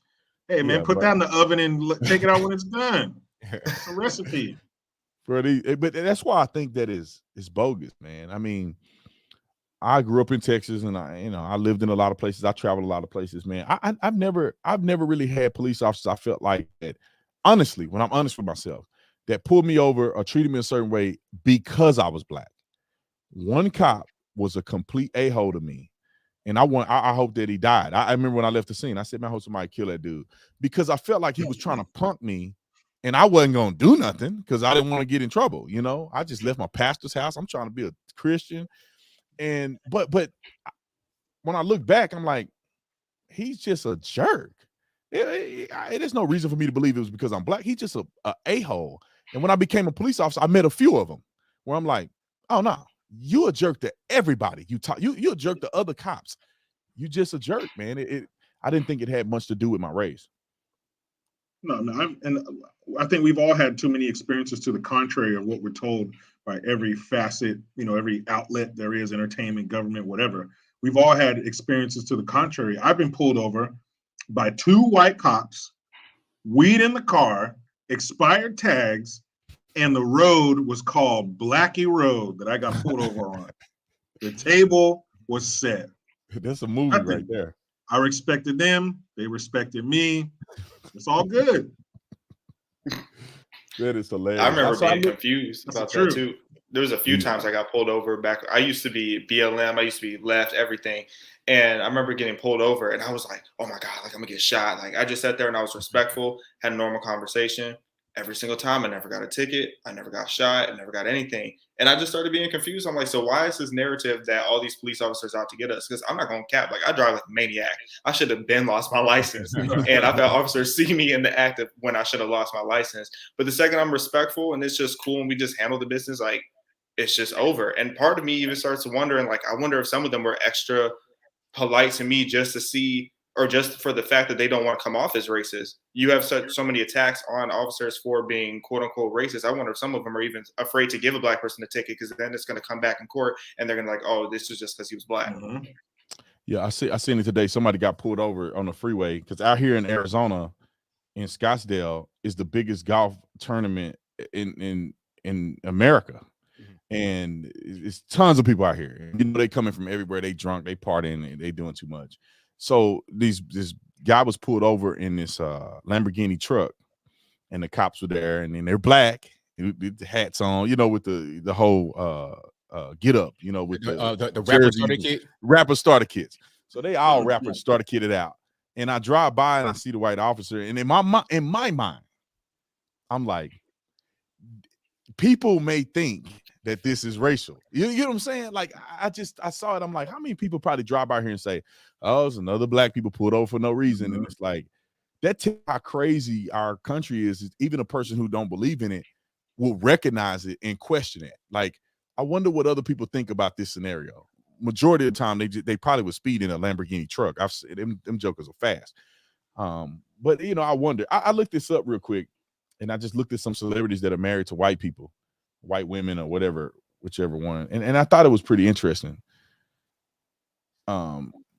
You know, like, you know, he got a whole bunch of women, but what's his name? Nick Cannon. I think he got Nick Cannon. Oh, Nick Cannon. Nick Cannon got how many women? How many kids he got now? I think he having another kid. 8 or 9. Boy can't keep his junk in his pants. Anyway, you know, Mariah Carey. You know, the older what was dating. Is he still alive? Mariah's black. He's still living. You said Mariah's black. She black. Yeah, she's Afro-Venezuelan. She'll let you know. These people be picking. They be transracial. You know, I forget his name. Tay Diggs. Tay Diggs. Tay Diggs. Yeah. That's a girl from Frozen. Serena, the biggest. Yeah. SJW. Come on. Serena Williams talking all that noise. They're racist against me because I'm black and everything. Girl, shut your mouth. They the biggest racist people be the ones marrying white people. And like I say, man, I saw him. I was in Atlanta and I saw him at an event. Seal. Yeah, like, so when you see these people, and it's nothing against, like I said, it's nothing against marrying people that are outside of your race. You marry who you love, bro. You're gonna get caught up trying to just marry in your race and be unhappy. You know what? Hold on, just real quick though. You showed Tiger Woods. Now Tiger Woods got attacked because remember he said I'm Kaepernick. Remember that whole thing? Oh, Kablasian. There you go, right there. Because you know about his race, because he's biracial. Yeah. He's not fully black, white, or whatever. I think his mom is Asian and his father is like black and white. So he says I'm Caucasian, black and Asian, Kaepernick. Hey, they got on him for that. Oh, they tore him to pieces, but he didn't lie. He's like, look, I'm not trying to deny any part of me. I am what I am. So I respect Tiger for that.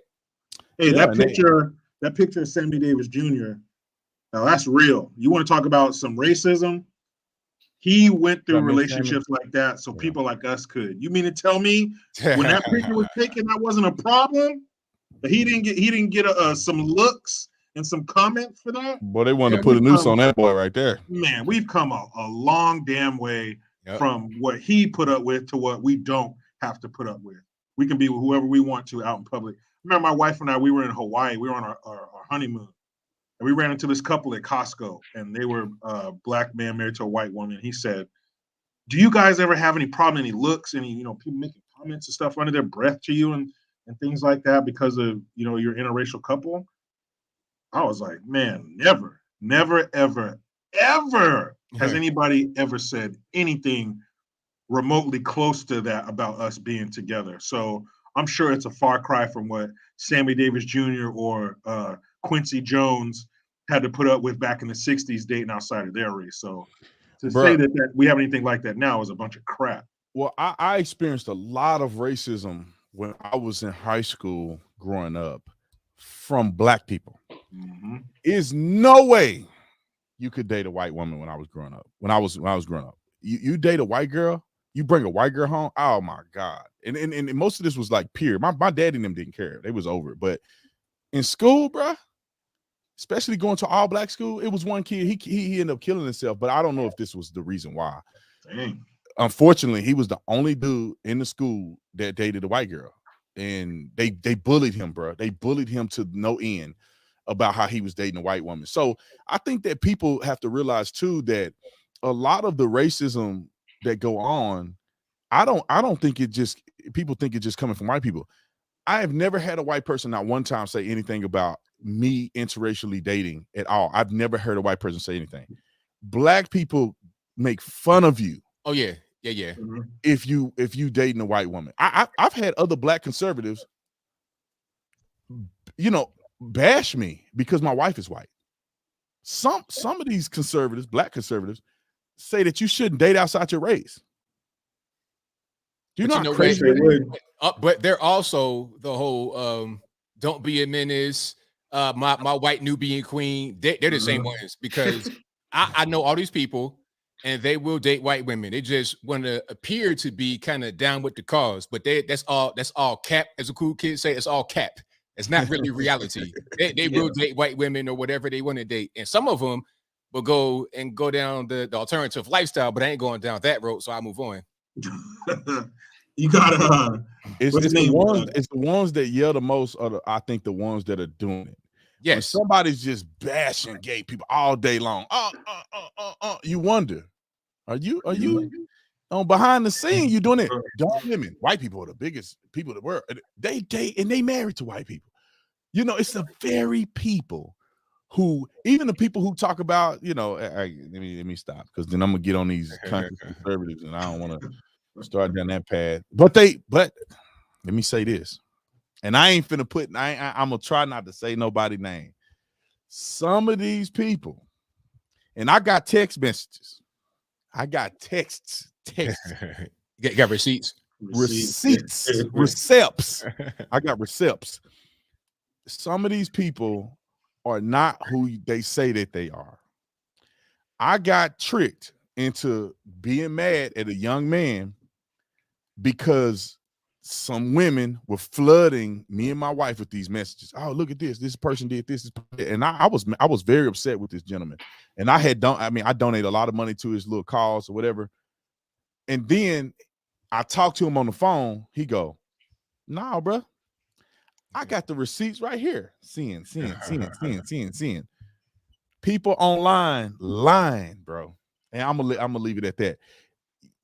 The people that are the loudest, that talk the most trash, be the ones that you should be the most suspicious of. If you see somebody just always hating on somebody, they want to be that person. They wish they had the life of that person. That's why they constantly on them. Yeah, that's my thought. You know what? Because it's one thing, like with us, we talk about the news, topics that are important. You're talking about big social issues, the president, politics, or whatever, things that actually matter. But when we're talking about like an individual person, like a peer or somebody like that, that's different. I don't really go down that road in my videos. I'm talking about Joe Biden and Adele, people like that can influence the world, not just some guy over here I got a problem with. That's not how I operate. Yeah, it's very juvenile, very high school. Yes.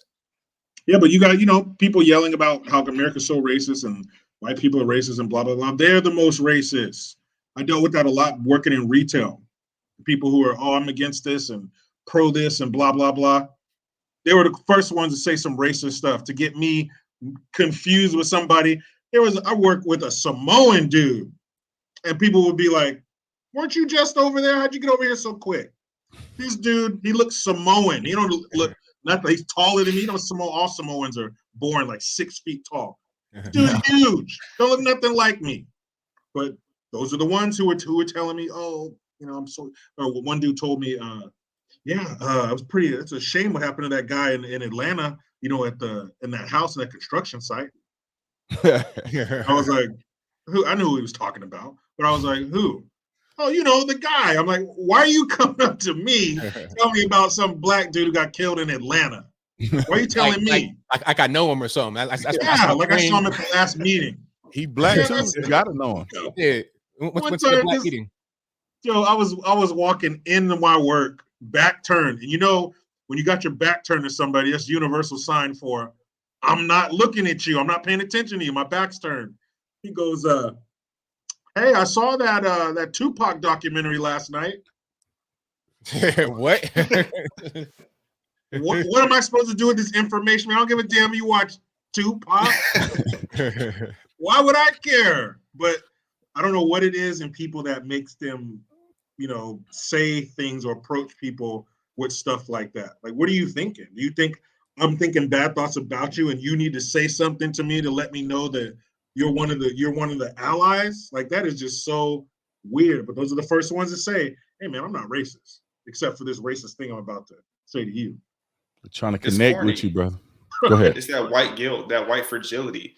We've Oh, seen at this point that white people are being put in this position that they have to cater to black people. They got to kiss up to black people because there's this constant attack on white people to make it feel like they are guilty for what their great grandparents did. It's like, can you name your great grandparents? Do you even know what their names are? So why are you having to take responsibility for their actions? It's like you have white people who feel bad and feel sorry about their input in slavery. It's like you weren't even thought of yet.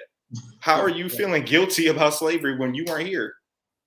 But that's what it is. And beyond that, a lot of their family weren't even here. They came after slavery. It's like, Yeah. look, you came to Ellis Island in 1945. So we're talking about slavery for you were in Italy making scones and pizza and stuff like that. What are you talking about? Like, stop being weird. You weren't even on this continent yet.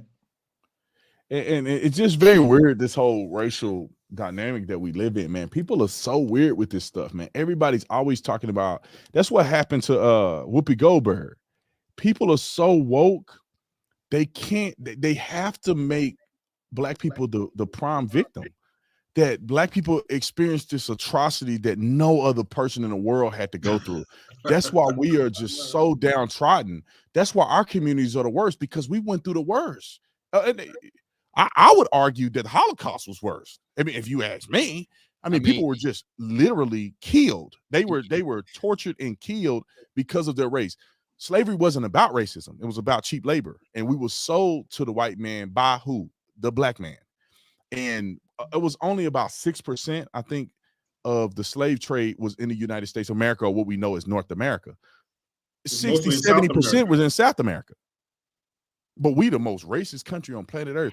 It's just very weird to me. It's like, wouldn't you want to be proud of overcoming slavery? Like, some people look at slavery and they go, oh, see, that's why we can't never be nothing.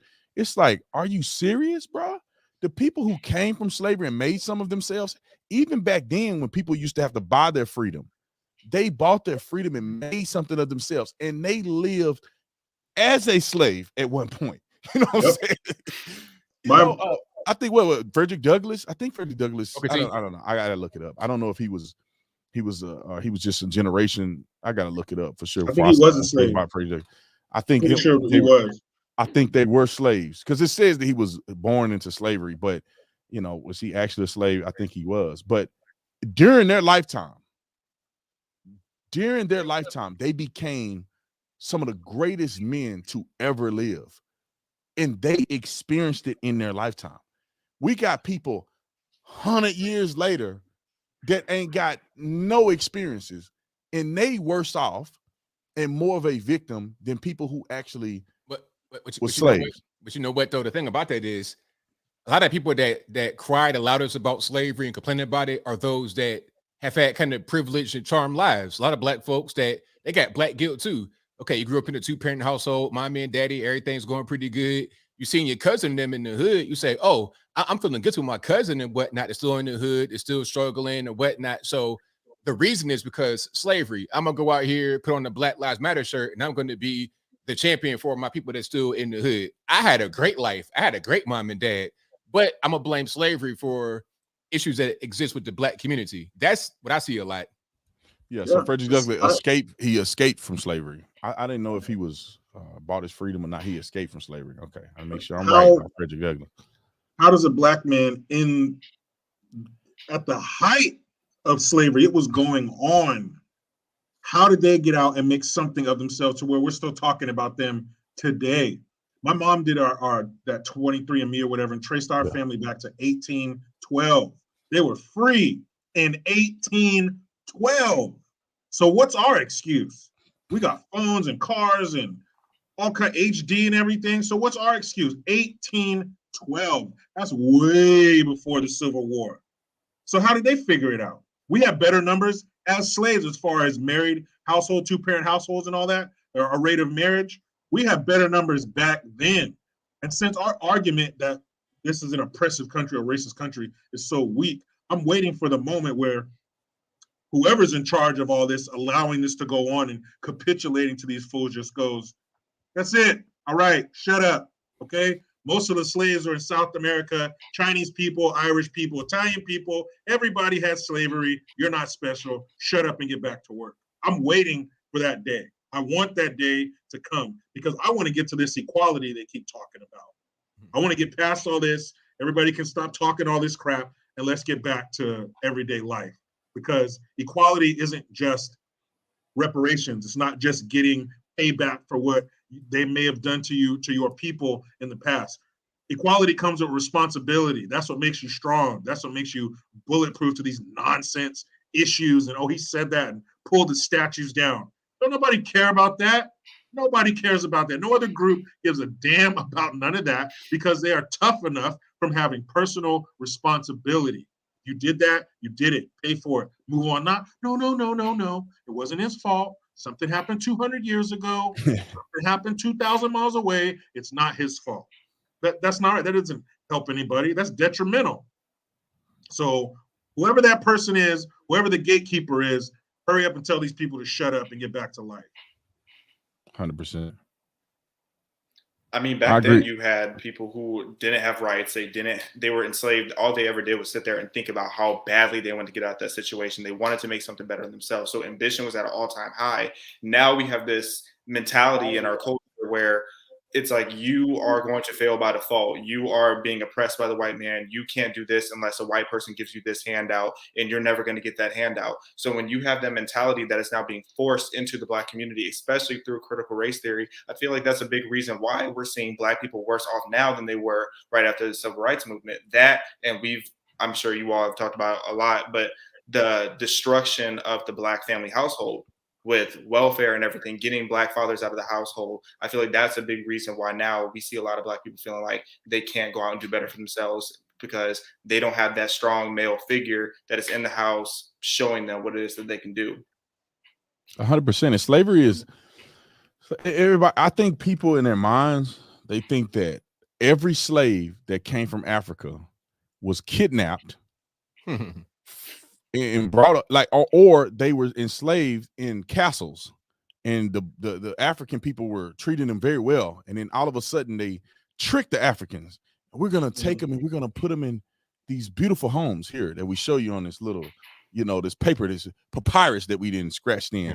We're gonna show you they're gonna have resorts. They're gonna be living in here and there. Not like they act like that happened. And then when they got here, they act like every single black person that was in North America was in slavery. Every black person, and which is not true. In the North, black people were free. They were indentured servants.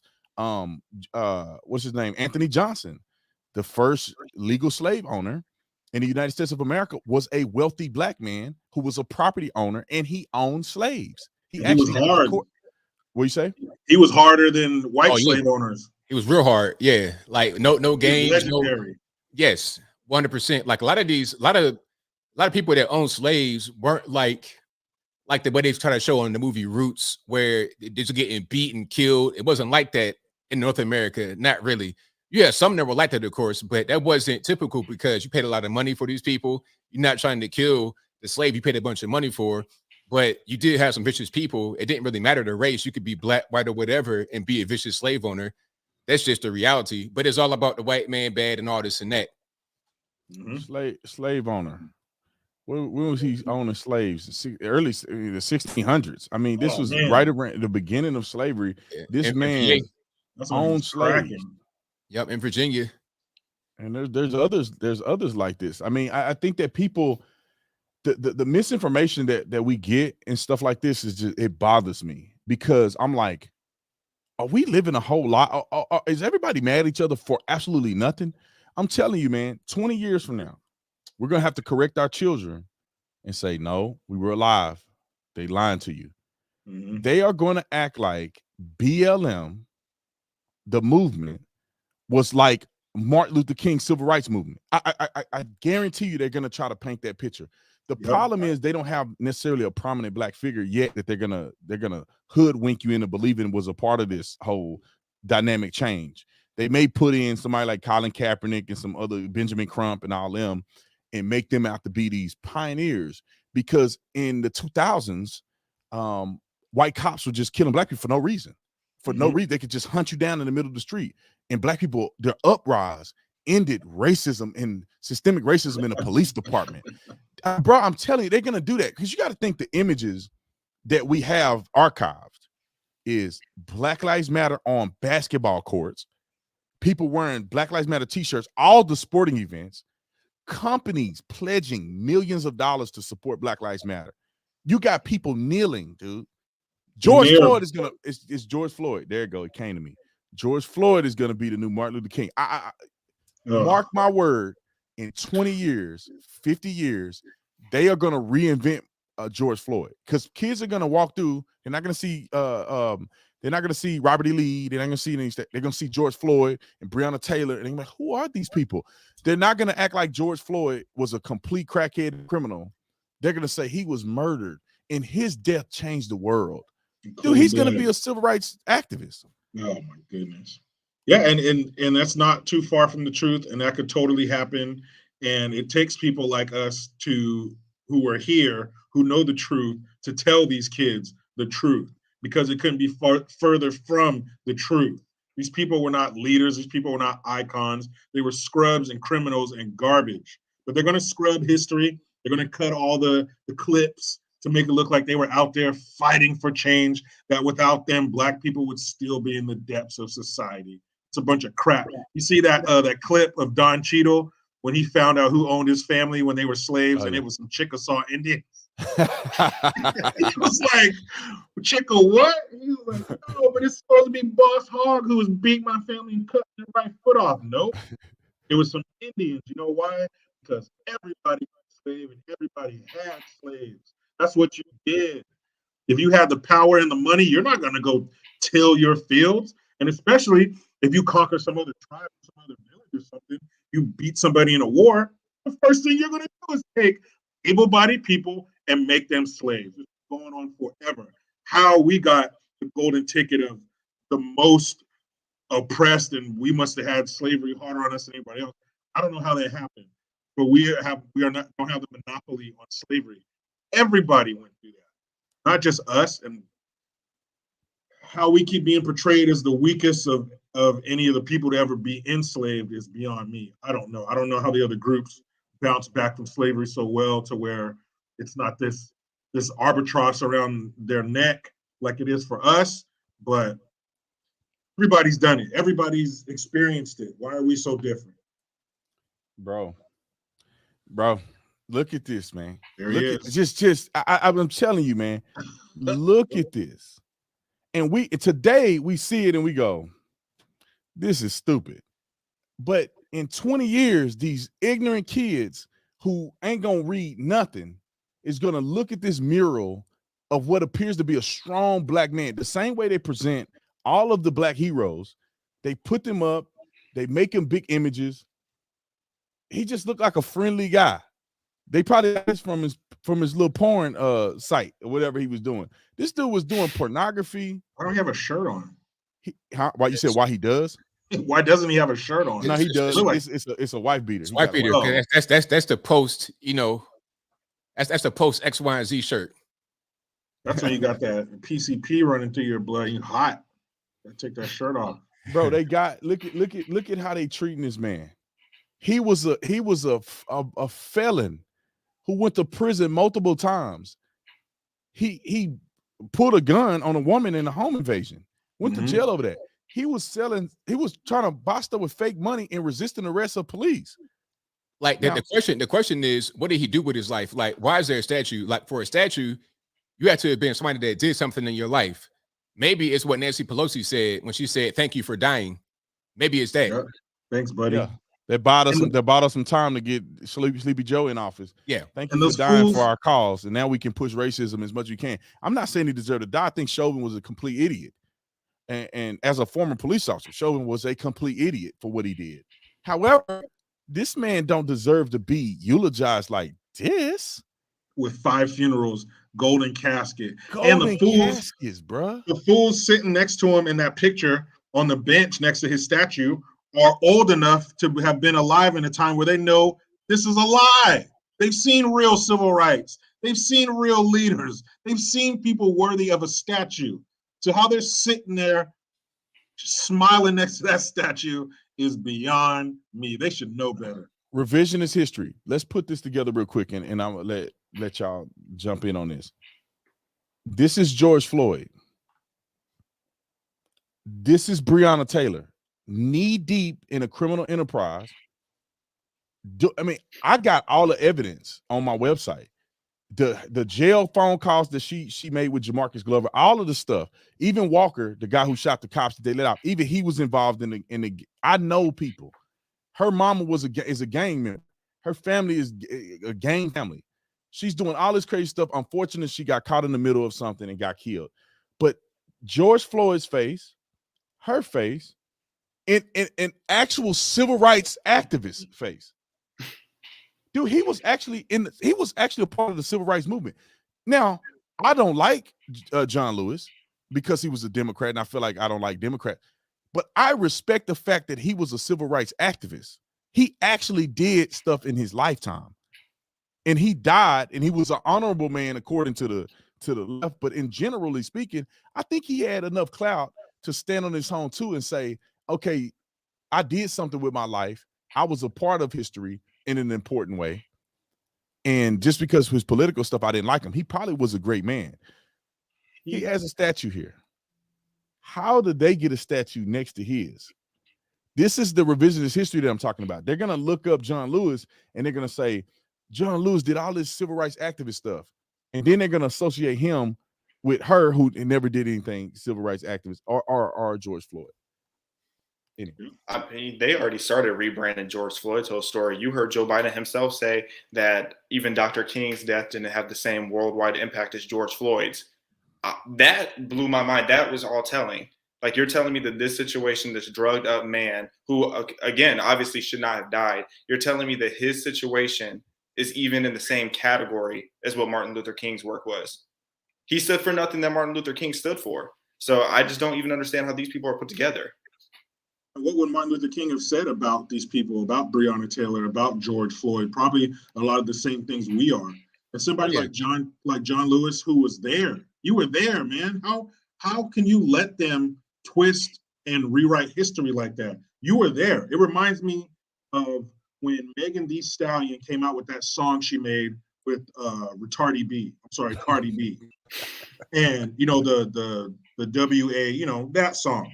Mm-hmm. And it was another opportunity for somebody who was alive back then, who knows the truth, to tell them the truth and take them to task for the images that they're putting out there. And it was with Maxine Waters when she was, they were on a podcast or something together. So they played her this song. How they sat there and played a song like that, never mind what Maxine Waters is. But how do you sit there and listen to a song like that in front of somebody who's older than your elder? I would feel weird. I feel weird listening to a nasty song like that in front of somebody who's my grandma's age or my mother's age. I would. So after they're done listening to the song, you can see in Megan Thee Stallion's face, side note, why has nobody told her to change her name? That's a male horse. But you could see in her face, she was waiting for Maxine Waters to give her that old school, girl, you should be ashamed of yourself. You should know better than that. You shouldn't be out there shaking that in front of the girls in this world. You should set a better example. She was expecting that. But what did she get instead? Maxine Waters said, that's audacity. That's audacity, girl. That's empowering for you to get up there and show your birth canal to the world. She missed an opportunity to set that girl straight. And John Lewis did the same thing. And a lot of people, again, like those fools sitting there, those older dudes next to that statue of George Floyd. You know better. So you got to say something. You can't let them sanitize history like that. That's wrong. This man is locking arms.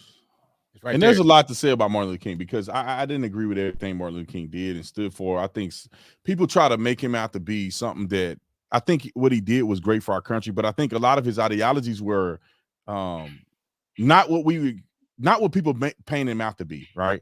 I think he had a little bit of socialism in him, a little bit of Marxism in him. And if he was alive today, he wouldn't be a radical leftist, but I feel like he would have probably been a Democrat.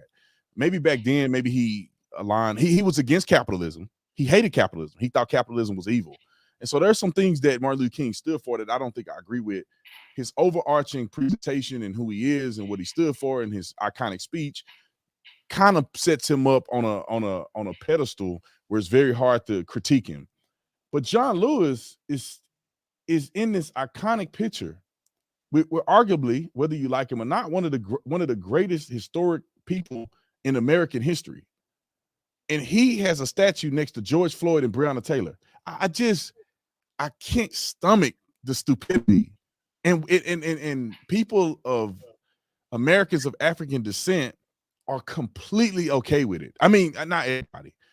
The leaders that we see and the voices that we hear more often are 100% okay with this stuff. And it just eats away at me. That's like, I mean, I got a question on that too. Go ahead, man. Yeah. I got a question. Do you think maybe John Lewis is just stuck in that mentality? Like, do you think that he just can't get his mindset out of what he fought for all those years? Like, he thinks that that's still the same fight that we're fighting today? Like, I try to give them benefit of the doubt since he's older. Like, maybe that's why he's still thinking that all of this is going on. But I don't know. John Lewis passed away. When did he die? Like last year, maybe year before last.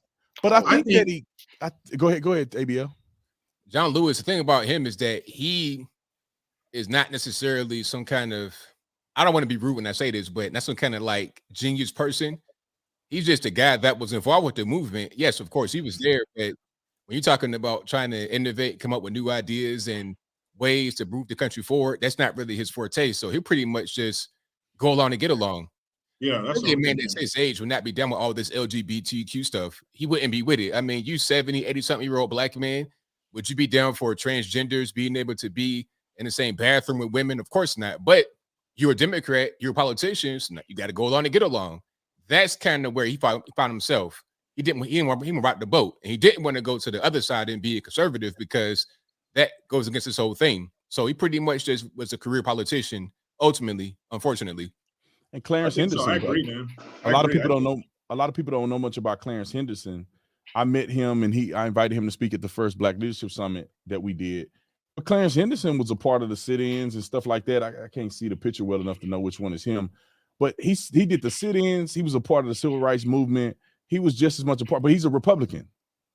And but they act like he don't get no statues or nothing. Correct. Exactly. He's still alive, I believe, but he don't get any statues of anything. They'll recognize him because he's in the wrong political party, but they recognize John Lewis because that's what I'm saying. John Lewis didn't want to lose that status. He wanted to keep doing what he's doing and be this guy that everybody looks at as the guy next to the guy. 100%, and it's leverage in that. We all know there's leverage in there. What were we gonna say? Somebody was gonna talk, and these dudes spoke over. They probably need term limits. These dudes get in office, they get used to that lifestyle, to whatever people they're making deals with. They get used to the power and the money and everything. And I think it's like ABL said. He was like, "Look, man, I'm not rocking the boat. I know where my bread is buttered. I like this lifestyle. I like the car services and the lunches and the opulence of my office and everything and the plaque on my desk." He wanted to go along to get on. He said, "Man, damn all that MLK stuff. That was years ago. This is nice." So I think he just wanted to maintain his status, no matter what he had to say or agree with to do it. He figured he's in the twilight of his life and he's just gonna ride it out, man. And that's a real shame. And I believe that if he knew he would be made into a statue and be next to the likes of Breonna Taylor and George Floyd, I think he would have agreed with it just to not rock the boat while he was still alive. Yeah, that's unfortunate. I think, in 50 years, maybe we'll go down in history as being the people fighting against this narrative that has destroyed so many young people, destroyed the spirit of young people. I've seen, like, okay, let's the transgender thing, or the trans women on the panel. So there was a black one, and of course they set me next to the black one. And so when the person came and said, they were like, it was a question was posed, do you fear like somebody hurting you or something because do you feel discriminated against, or privileges or something? It was like privileges of being a woman now versus a man, or a man now versus a woman. And of course the black one brought up, see, when I go in the room, my male privilege stops because I'm a black man and they see me as a black man. I don't have the same ability. And I'm just like, y'all see me on the thing if they play the whole thing. In my mind, my eyes about to roll through the back of my head. And so when I had a chance to speak, I'm like, look, we have different experiences. I've never experienced none of that stuff this person's saying. And I feel sorry for them because they have to go through life feeling that way when it's all internal projection. It's like, well, you feel like white people are racist. So the first white person that look at you like this, it's because I'm black, huh? It's because I'm black. I was walking through the community because I try to, exercise. I try to exercise every day. So I'm walking through the community and it's a long street. It's about 3 miles straight. Young girl walking on the street. She crosses the street. She was white, I think. She crosses the street and I walk through. If I was woke, and I saw the world through these racist lenses, I would have said, she crossed the street because I'm black. Now we coming in different directions. She crossed the street because I'm black. Reality says, first of all, she's walking on the wrong side of the street because you're supposed to walk against traffic. I'm walking against traffic. She's walking with traffic. So we're going to either do this or she's got to move. COVID, you know how these fools be. Yeah. COVID and all this stuff. So they don't want to even be next to a human being when they're walking down the street. So there's a myriad of different things. She may just wanted to be courteous and want to cross the street because she was obviously walking on the wrong side. So, it's very interesting to me, man, because I could have thought of it a certain way, but I'm like, there's no proof that she's a racist. 99.9% of the people that I see, they wave. Yep. Hey, Miss Tatum. It's like, even if she was racist, it's inconsequential to my life. It meant nothing. It don't even matter. Like, at the end of the day, even if she was a stone cold racist, how does that really affect you? Are you going to go home and start crying? Oh, this lady, she crossed the street on me when I was walking. No, you're going to go home and play with your baby and eat dinner with your wife, and y'all going to have a good night. When people, talk about, I've been in stores and, white people, they follow me around.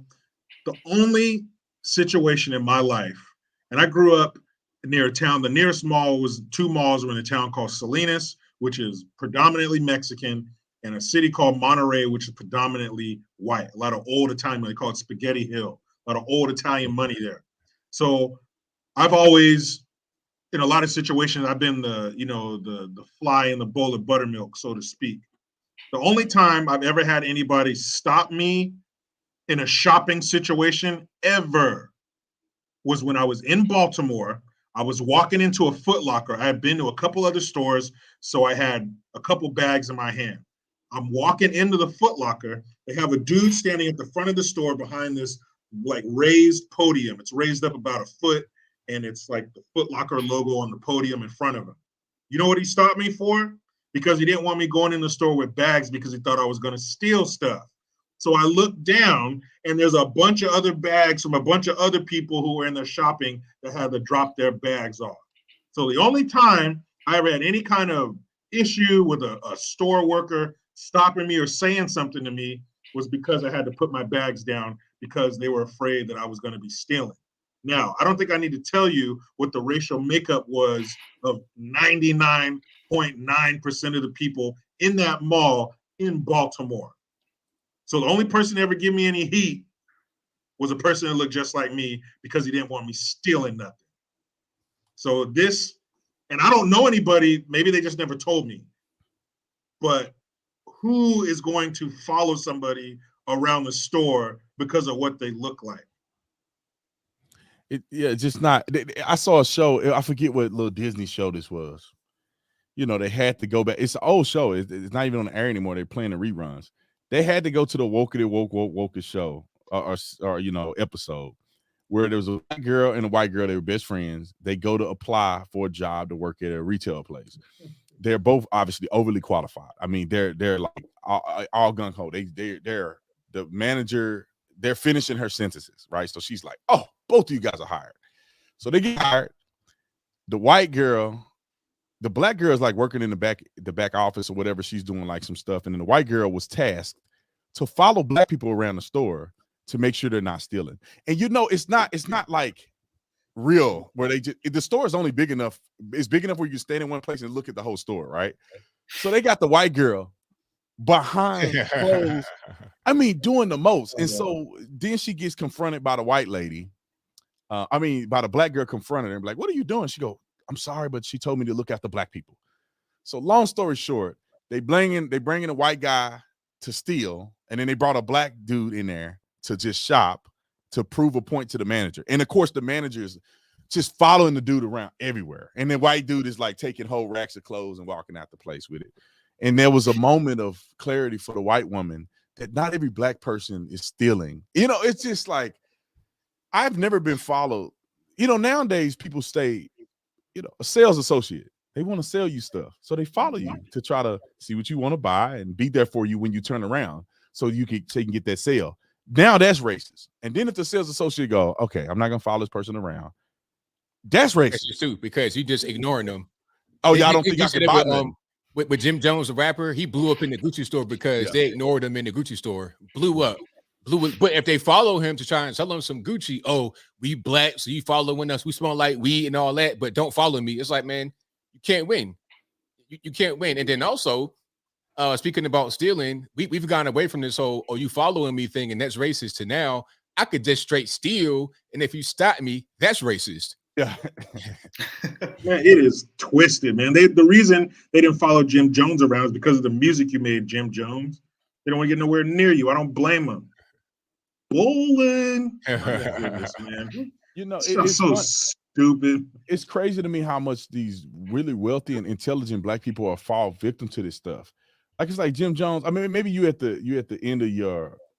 I've never heard anything from Jim Jones. I don't even know if he's still making been done with his music career. That's been done in the early 2000s. Like 12 years ago. We way past that. That shit done been sold. Like 15 years ago. Came back and sold again. He in the stove. Let me show y'all for the listeners. Let me show y'all what he looked like in the stove. I think this is just a picture of the video. I mean, a picture of the video, not the video. Nobody cares about Jim Jones. He's in the stove with $500,000 worth of jewelry on his neck, complaining about they ain't want to serve me in Louis Vuitton. What is it, Versace? What was it? Gucci. The Gucci store. They ain't want to serve me in the Gucci store. Making some Italian dude richer. What an idiot.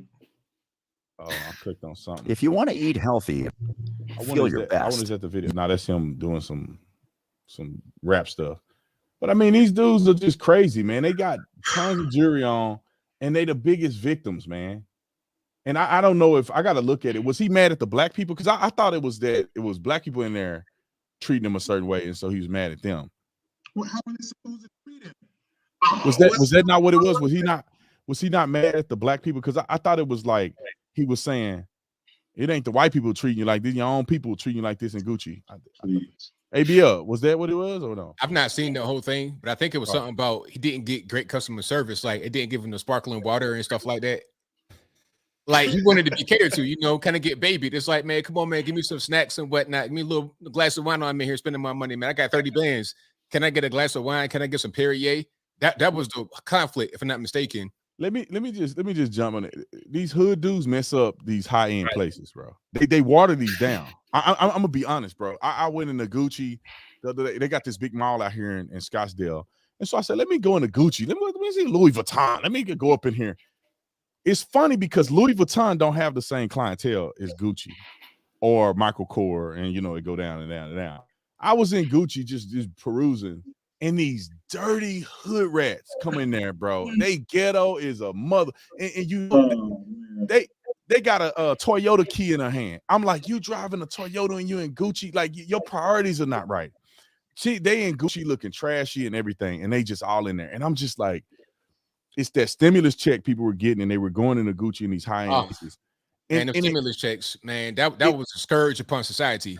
It waters it down a little bit, right? Because when you go in a high-end boutique, some places you go, like the jewelry store that I went to, the guy I happened to know, Mr. Molina. And so when I got my engagement ring, I did not know Mr. Molina's jewelry was like this. You know, I met him at an event. He said, come to my jewelry store when you think about getting engaged.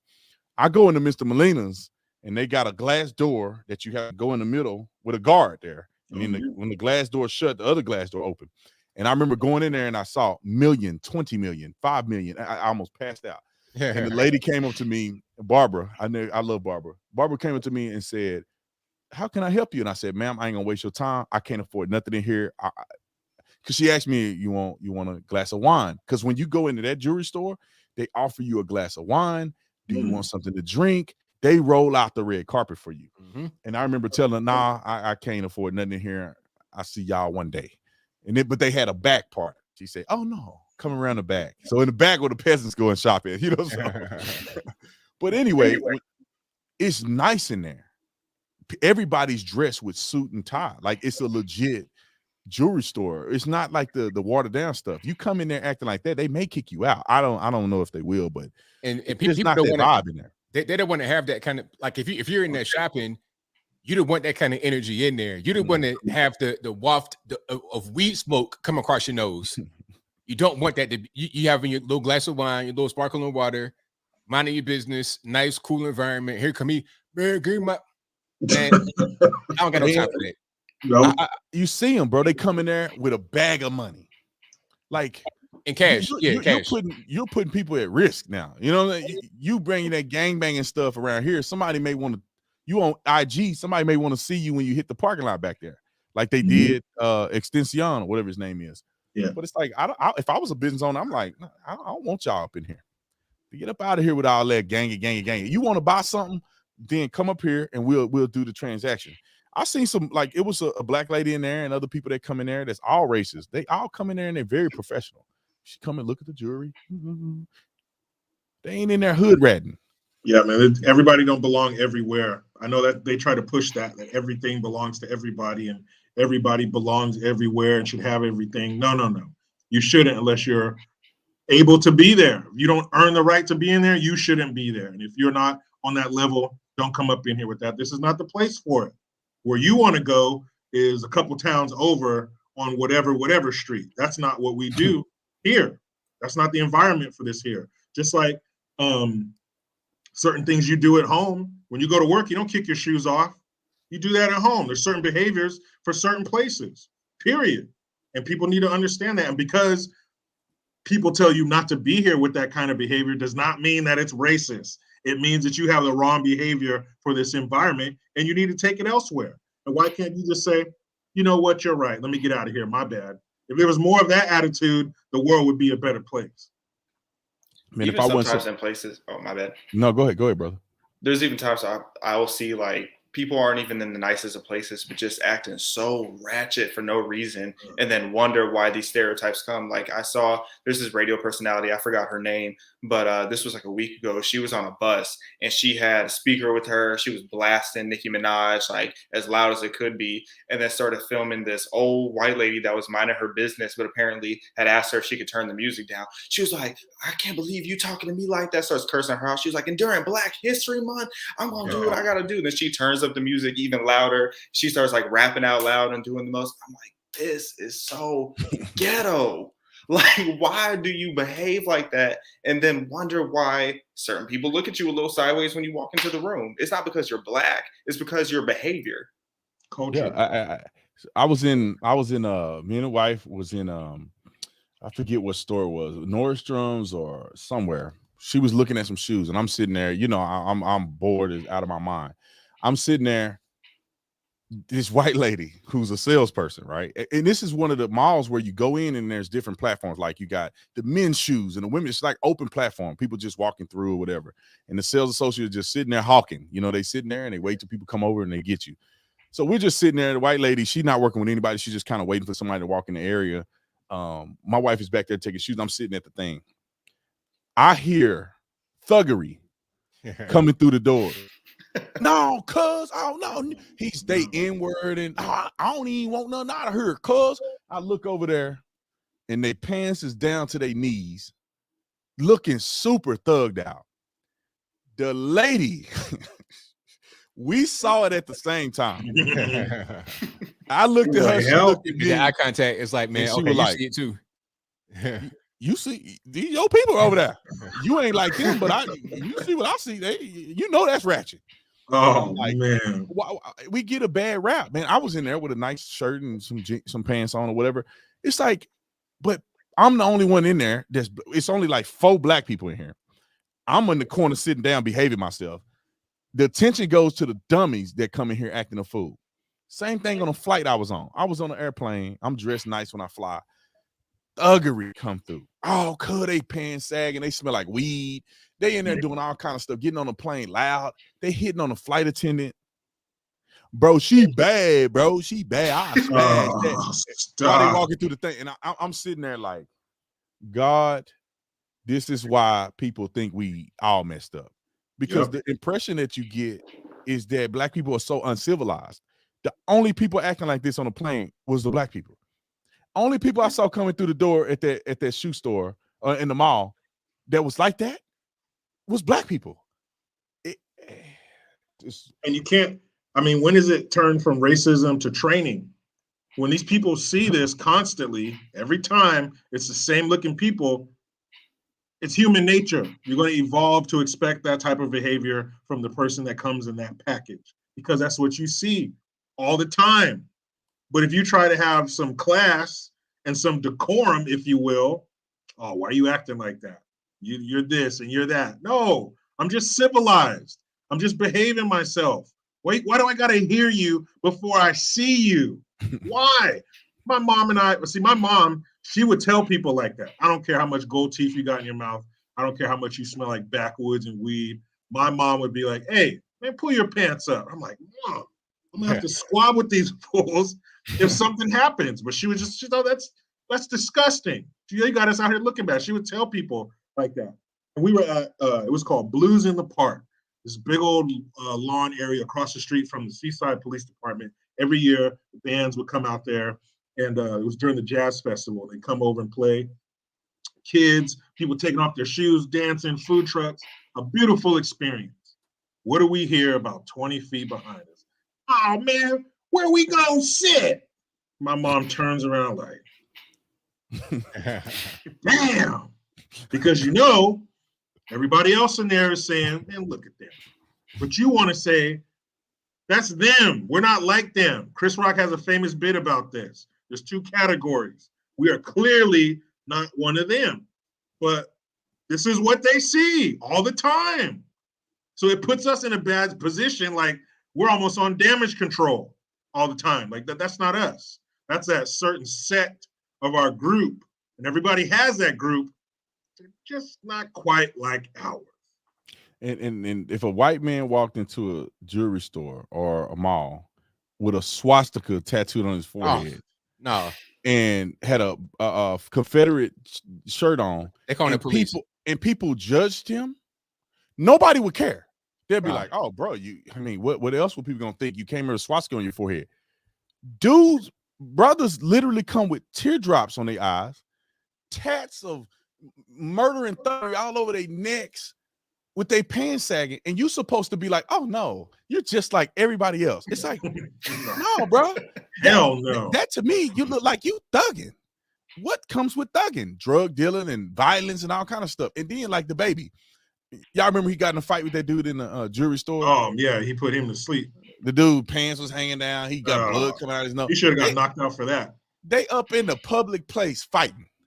So the next time a dude come in there, cuz you thinking like, okay, is this finna be like that other situation? Yeah.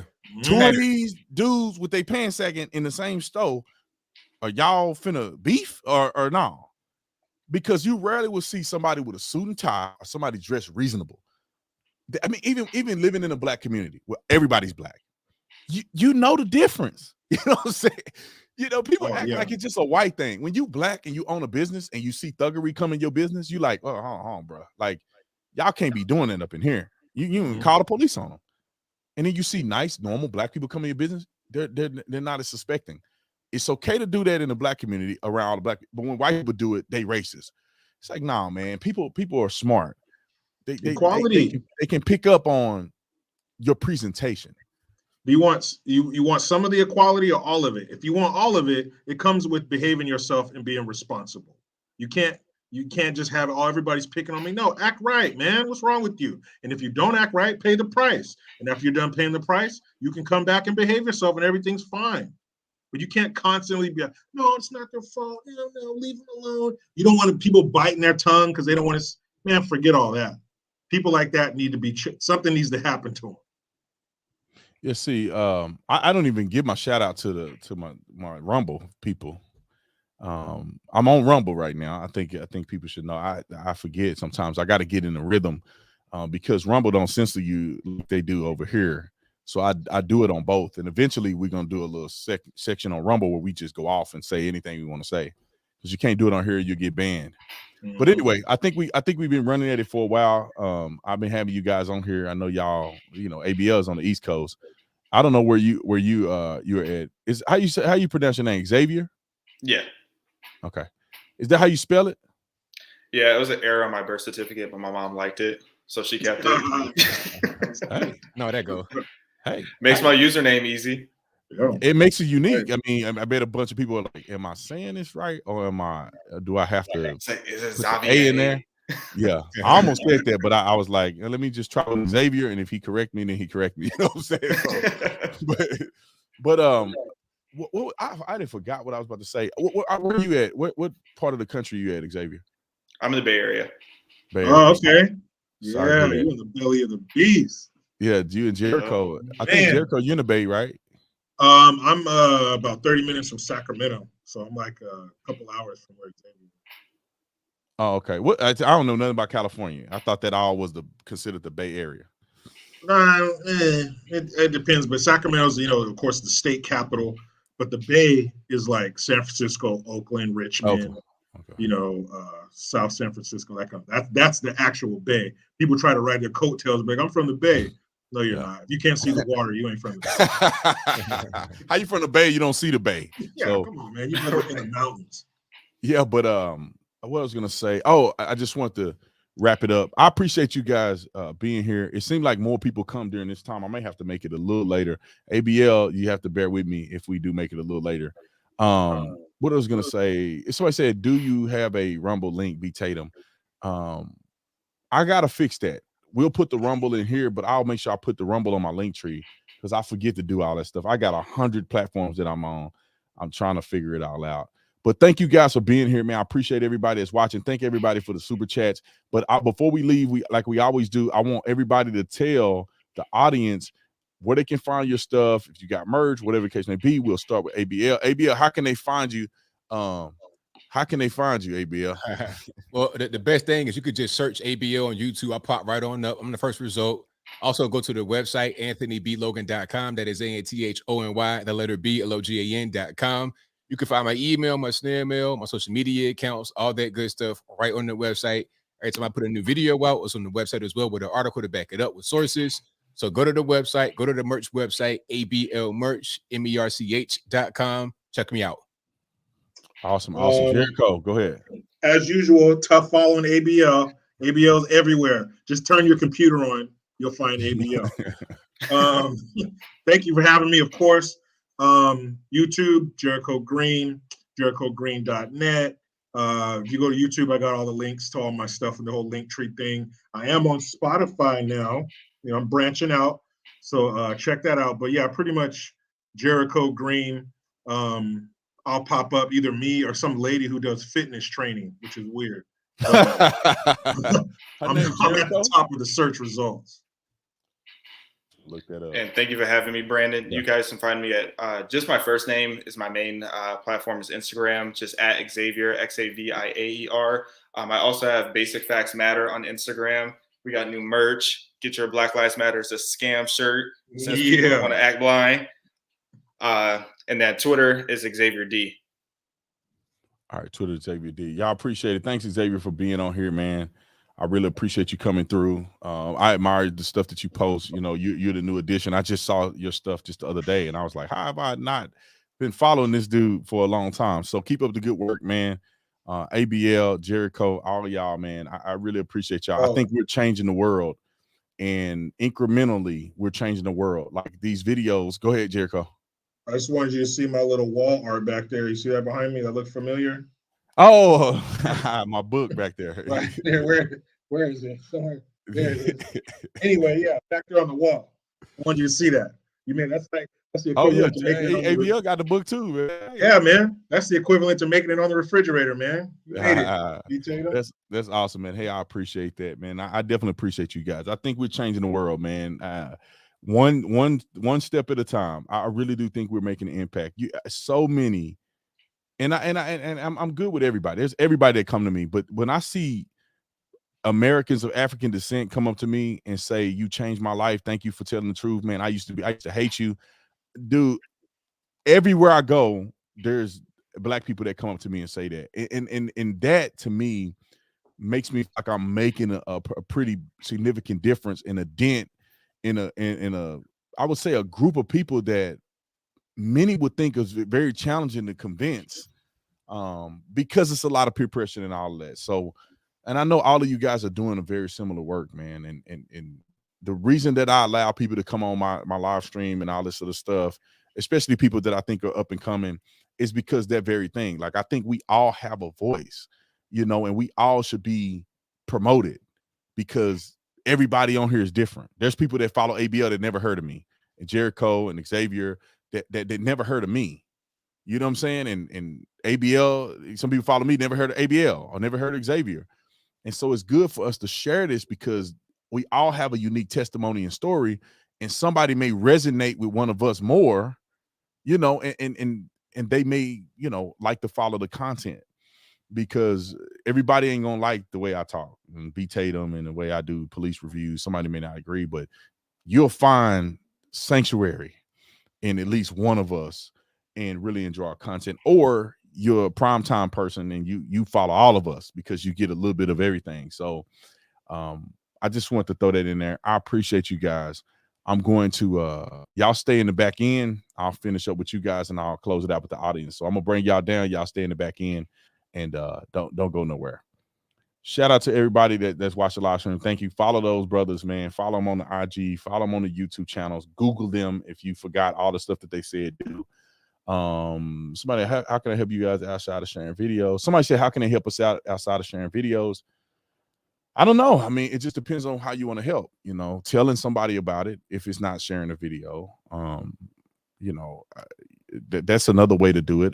If you want to help financially, buying the merch and stuff like that is a mutual beneficial thing. It's not just begging somebody for money. It's that I'm gonna trade a value for value. If you want to be a part of that, that's a good way to help some of us out because many of us do this full time. And so it's always helpful to make money so you can live and provide for your family. And you can afford to do this full time and put this content out. I think people have to realize how difficult this is too, and not trying to be on a soapbox and nothing, but like it's very difficult doing this every day, man. I put out 2 or 3 videos a day. I'm sure everybody else is doing content. All I do is look at content all day. I'm away from my family right now, up here doing live streams, not necessarily because I have to. It's because I really want to change the world, and I think God has called me to do this. And I think that everybody on the live stream is trying to do the same thing. So Jericho, I think he just left his primary job to do this stuff full time. And a good way is to support somebody like Jericho. I've been doing this for a while, so I've been able to get it to a point where I can reasonably live off of it. But somebody like Jericho that just transitioned, not to say he don't have money probably sit in the bank, but if you want to help, a good thing is to help him, have a good cushion in starting this thing. So anyway, I don't know what Xavier does. I don't know if he's doing it full time or not, but that's a good way to help out and support in more ways than just sharing a video. Believe it or not, on YouTube, sharing a video is helping because it's got commercials on it. And when people click on those commercials, it generates into revenue. So Anyway, love you guys. I appreciate you. I'll see you next Thursday. We try to do this every Thursday, but I travel so much that sometimes I can't be consistent. So look for the pop-up on Thursday nights when we do the live stream. I appreciate you. I love you guys. I'll see you on the next one. We out.